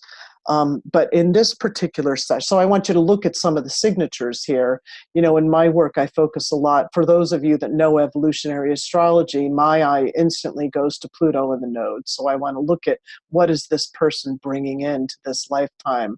So we have the nodes squared by Uranus and Chiron, right? Both signatures of trauma, Chiron also being in Aquarius. Pluto in the seventh, Pluto in Virgo alone has got this I'm not good enough thing in the seventh house. This is exactly what she said in the beginning, that she was, she felt like she had to give up her own inner truth and knowing her own self in order to get acceptance from others. Very seventh house, right? And feeling less than. But when we were talking about doing this animal journey with her, or how we were going to access some of this, what came up for that session was the feelings of worthlessness, which is right here to me, worthlessness. And interesting, coyote is a trickster animal right here, third house. I mean, you can't make this up. So anyway, we asked, we decided together we were going to focus on worthlessness and her feelings of worth. And again, like I said, we're going to do this when we get together. So as I had her focus on those feelings, and I asked for a spirit animal to come, very simple induction. It's very simple to do this. I asked for a spirit animal to come that's going to help her with this core issue. So we've identified this as a core issue, and instantly Coyote shows up. Now she's reporting to me what she's experiencing internally. And so she says to me, Coyote's jumping around, he's being skippy, he wants me to follow him. I'm sorry, her. She said she, when she showed up. So again, when you're working with spirit animals, they are intelligences. They are extremely clever. They're extremely knowing, and you have to trust they're going to know what to do. So I said, go ahead. Where does Coyote want to take you? And so I asked if Coyote wants to communicate something. So Coyote indicates that she wants Anna to follow her and leads her to this large campfire that's surrounded by other people who all kind of turn around and welcome Anna as she arrives. And they're having this big party. And Coyote turns around to my client and says, "Are these real people?" That's the question Coyote poses to my client. My client, Anna, did not understand the question. In fact, what was interesting was she was so focused on the fact that the people were greeting her and wanting her to be there. She was in total disbelief because she comes from such the situation she's been through, such a sense of worthlessness. So she's there and she's saying out loud, what me? Happy to see me? I don't understand. And she reports that she's sitting there feeling really small, not taking up space. She's hesitant, she's afraid. And she says, quote, "This is all unknown to me. Like, why are they so nice? Why are they so happy? I don't feel I can trust this. Like I got dropped into another world. I can barely even say my name." So again, just looking at the chart, this Taurus-Scorpio axis and the wounding of trust and being used and betrayed and traumatized, again, the trauma signature, and shocked, is going to show, like especially with the North Node in the 9th house, that there's an issue about regaining trust. Like in order for her to really get through evolution, she's got to heal these issues to her trust. Now, in most instances, when somebody's being hesitant like that in an imagery, I might guide them forward, right? Because I know I'm looking at the chart. I've worked with this person. I'm feeling the energy. I'm in the imagery with them. And the imagery is kind of saying, ooh, join the circle. But in this instance, because I'm working with a spirit animal, you don't, right? You don't have to do that. The animal knows what to do.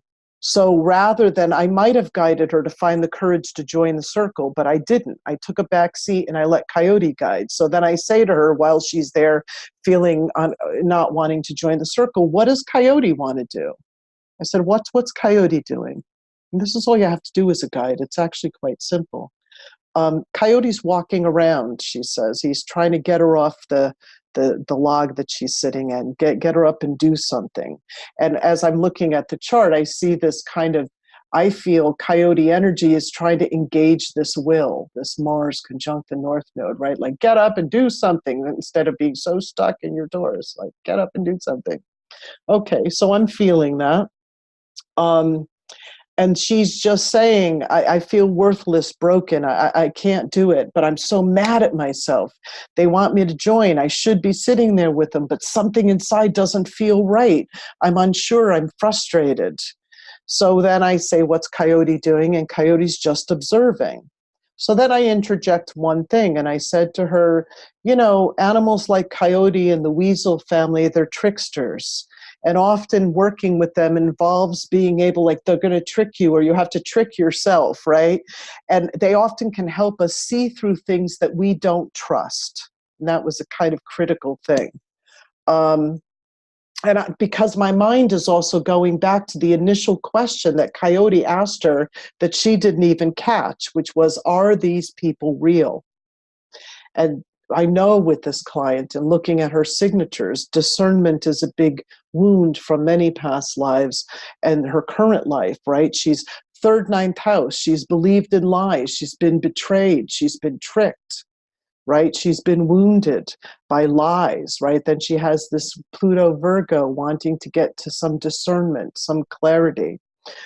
What she doesn't know when she's in this state of what's real, what can I trust, what can I not trust? So I'm thinking back to Coyote's question of, are these people real? So then I wanted her to tune in even deeper to Coyote. So I say to her, what happens when you tune into Coyote's medicine? What power is Coyote bringing to you? What's the energy? And she said, oh, I feel warm and strong with Coyote. I feel bigger. I feel confident. And all of a sudden, the people are starting to fade away. And then Coyote turns to her and says, see, they're all fake people. They mean nothing. Throw them by the wayside. They think they have power, but they don't have power. And then all of a sudden, the image starts to fade. And the client, Anna, makes this big sigh of relief. And I said, well, now what does Coyote want to do? And she said, she wants me to dance and play where the people were, wants me to go there and have fun. And I say, okay, go for it. See what it's like. And she said, oh, it feels awkward, but it's okay. And then I say, what does Coyote want you to know and understand about this? And she says that the Coyote says the fire burned them up. She says, I can see through it, through the illusions, to use watching and awareness to see what people really are. I mean, this is an important point for her. And I remind her then, because I've been following her journey with her, that she initially stayed on the sidelines and that maybe her hesitancy wasn't just her complex, the complex of the not feeling good enough to join in, but also was a power, that she should look at it that way, that her feeling nature was telling her something wasn't right there, but she was arguing with it in her head. She said that earlier about, I should be joining in, but I don't feel like I want to. So then I said to her, what is Coyote? Because whenever I suggest something to a client like that I'm intuitively picking up, I check it. I don't always, feel I have the answer. So I'll say if I suggest something like a client, then I'll say, turn to Coyote, and what does Coyote say about that? Because I've just made a suggestion into this person's psyche. So I want to check it with the wisdom of Coyote. And Coyote looks at her and says, always use your radar. People are not always what they appear to be. It's okay to sit and see what happens. So anyway, we talked about that, and we talked about how sometimes sitting on the sidelines can feel like aloneness, but that maybe at this point in her life that aloneness was needed. See, there's a lot of wounding in the aloneness here. Look at this estrangement, right?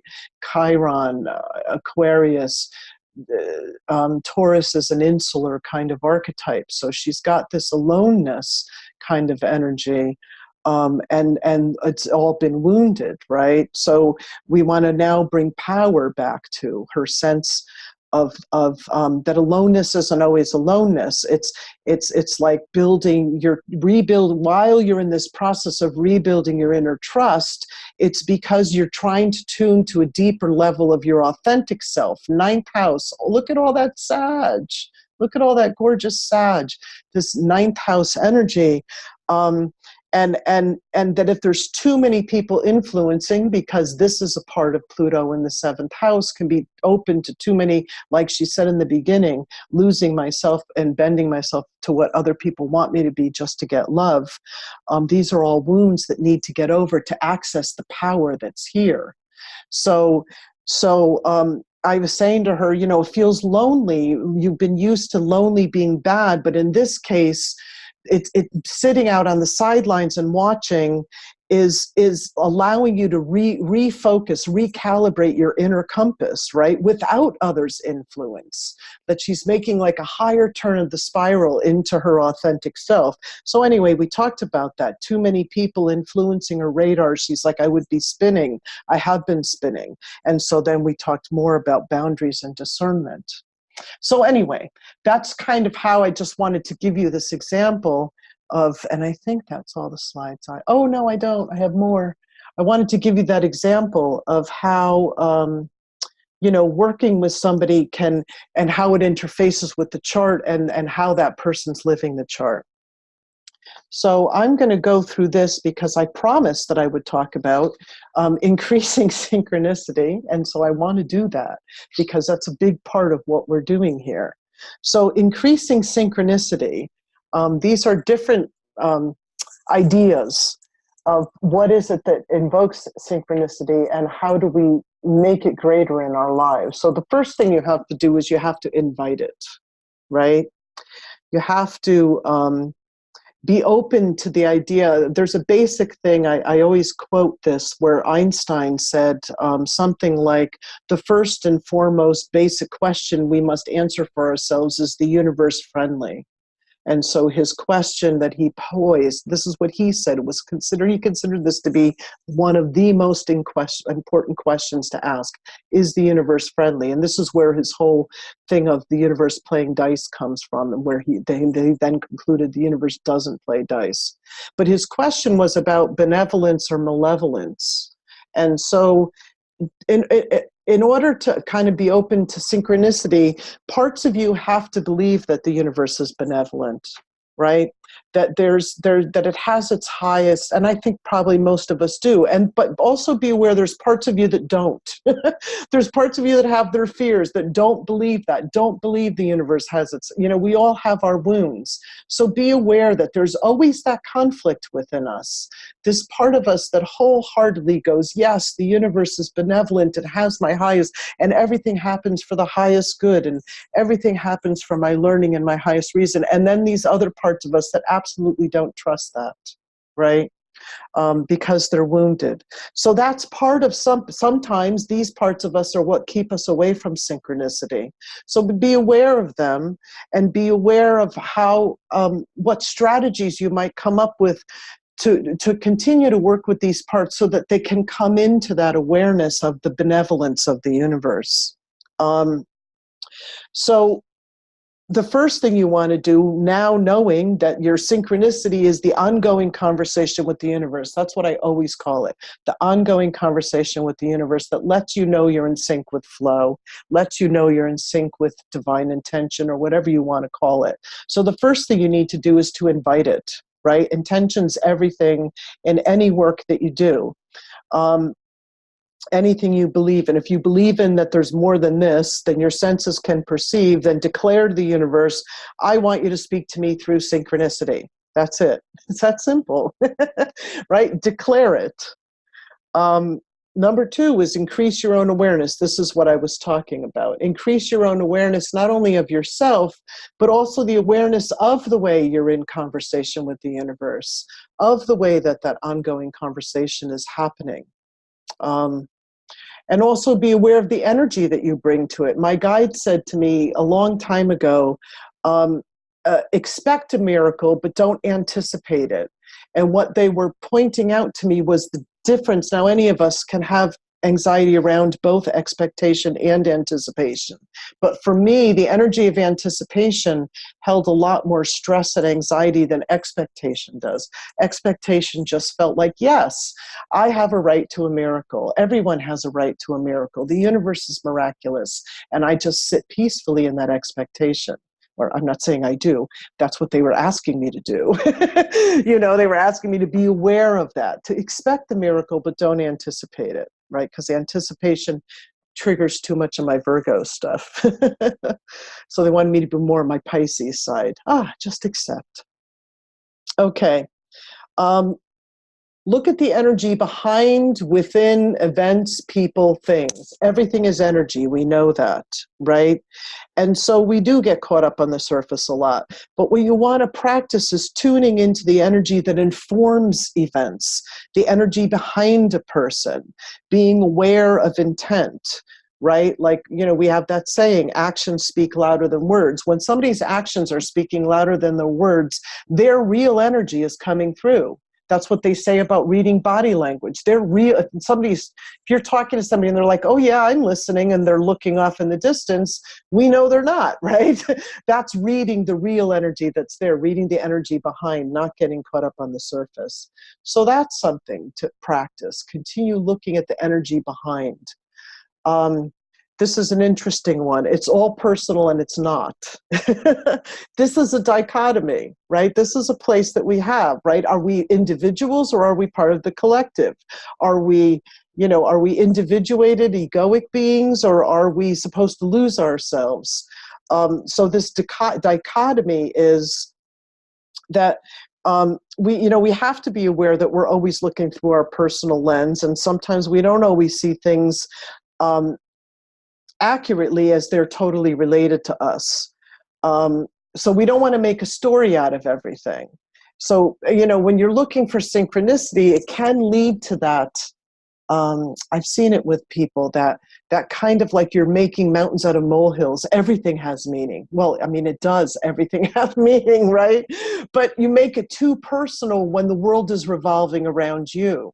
So it's this kind of balancing act between it is all personal and it's not, because there's still a greater reality going on around you, right? There's a collective reality at the same time. So being aware of that balance so that you don't get too carried away or too subjectively focused. So it's kind of, I guess another way of saying it is like having simultaneous subjectivity and objectivity. This is something my guide said to me when I was in my 20s. They said, intuition is nothing more than keen awareness, both inner and outer simultaneously. So this is actually the key to intuition. It's when you're able to be aware of what's going on. And again, it's a bit like that twilight consciousness, peripheral vision. That's aware, you're aware of what's going outside and you're aware of what's going on inside. And when you do that simultaneously, you gain knowledge and knowing through other channels that are not, they're beyond the logical linear mind. This is part of the Hermetic axiom, right? We know this, as above, so below, as within, so without. Right? That's it. So what you want is your awareness is poised right in that middle point. Right in the middle point between as above, so below, and right in the middle point between as within, so without. And when your awareness is focused there, everything's accessible to you. The other one is taking a pilgrimage and travel. This has been shown, and I know it in my life, right? We get in our ruts or whatever, our familiar. As soon as you take yourself out of the familiar, you are inviting synchronicity. But think about it. Who loves travel? Mercury, right? Mercury is a mutable energy. Mutable energy finds its center on the move.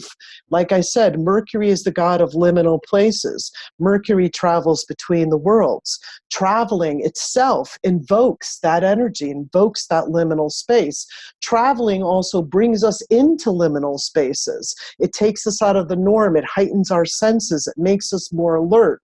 It gives us fresh perspective, right? It opens up passageways of the inner world and the outer world to receive deeper meaning. And also the places that we go to when we're traveling, airports, trains, highways like a rest stop or a bus terminal. These are liminal, mutable spaces, right? Think about it. The energy is always in flux in these places.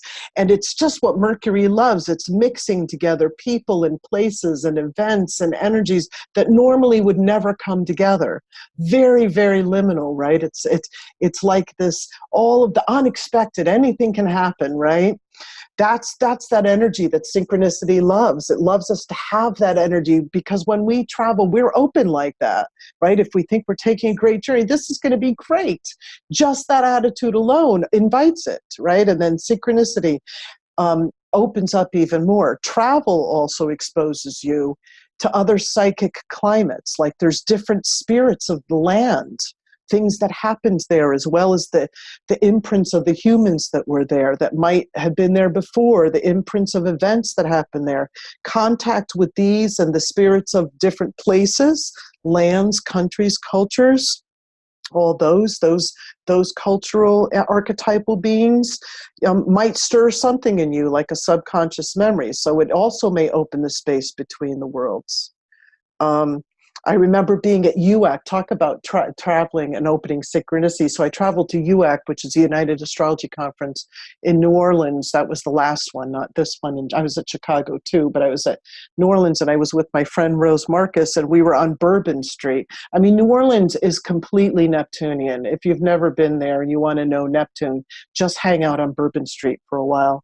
So Rose and I were sitting there up on a balcony having dinner overlooking down below, and we kept saying how Neptunian this whole experience was, because synchronicity was just crazy. Like I said, Neptune meets Mercury, just crazy all over the place, you know. And I'm at an astrology conference, so it's you know, every synaptic system is buzzing and there's all kinds of stuff going on.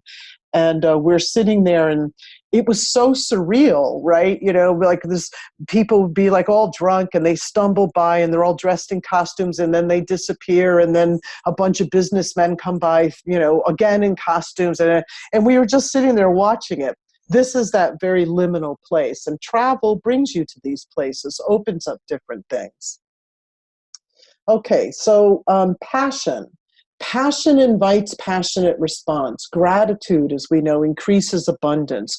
Awe, being in awe brings awe-inspiring things, right? In other words, just check your attitude. Be aware of what you're putting out there, right? You send out this intention. But being in awe and being in wonder and being open to being awed will bring, it's like you invoke the gods, right? To bend closer to you. Ooh, I want to be awed in a good way, right? I mean, be careful what you invoke, right? You want to be awed. So that brings awe-inspiring things. And then last but not least, we're going to be doing this, that's all that we're doing in this work, is cultivating creative imagination. Because creative imagination is the key ingredient of opening and inviting synchronicity. And just to give you a quick example of that, I was writing a chapter, I've been working on a book, and I was writing a chapter on imagination. Like, I kid you not, hold on, I'm gonna come back in my video. I was writing a chapter on imagination, and you know, when you're in the creative process, sometimes you write and then sometimes you go wander and do something and then you come back. So I was writing this chapter on imagination, and then I said, my feeling was like, I need to go for a walk. So I live close to the beach, so I went for a walk down on the beach, and I'm just kind of in this kind of creative reverie. And I'm walking on the beach and I see this, so I'm walking this way and I see this kid walking this way, where not a lot of people on the beach. But I also realize as we're walking that if we continue the same trajectory, right, and the same speed, we're going to run into each other. Not that it matters to me. I mean, I'm sure we side skirt each other at the end. But anyway, so I just kind of kept up my pace and the kid kept up his pace and da-da-da. And as soon as he got into eyesight, he had this neon shirt on that said, imagination. Right? So there it is. And then I left in the parking lot. I remember the car that pulled out in front of me, like actually cut me off, and the license plate was Imagine. So there you go. Right? When you invoke this, especially by being in creative space and allowing creative imagination, it will come back to you in spades. I call that in Technicolor. Okay, so that's concluding for today. If anybody has anything they want to share, you want to ask, you have any questions before we end our meeting?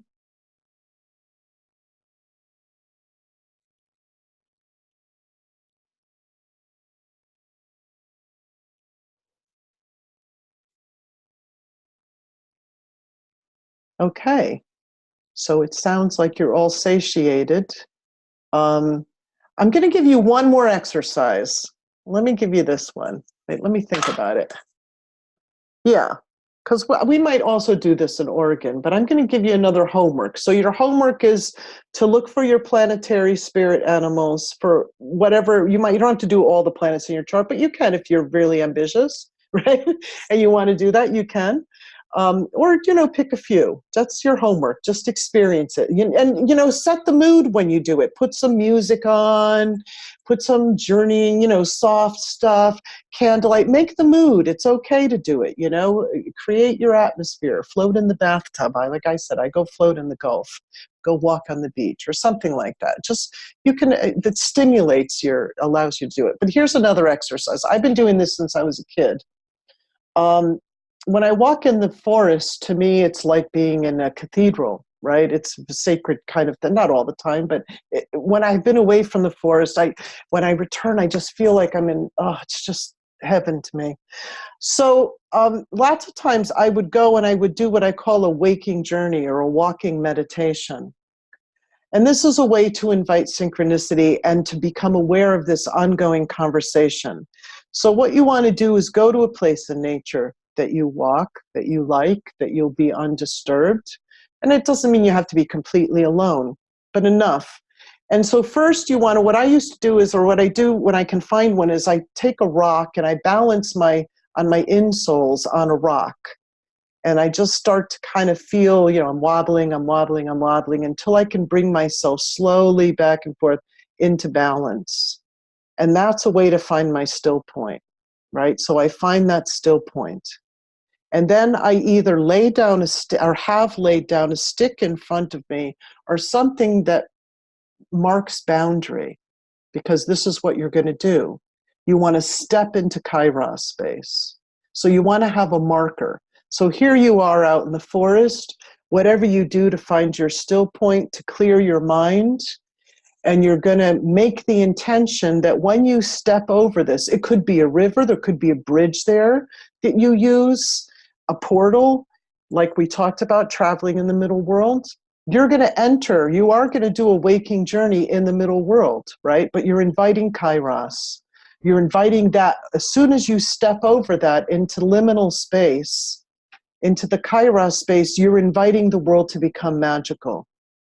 And everything that happens on the other side of that stick or that bridge or that whatever it is, that path that you cross, whatever your marker is, everything that happens on that side is your ongoing conversation with the universe.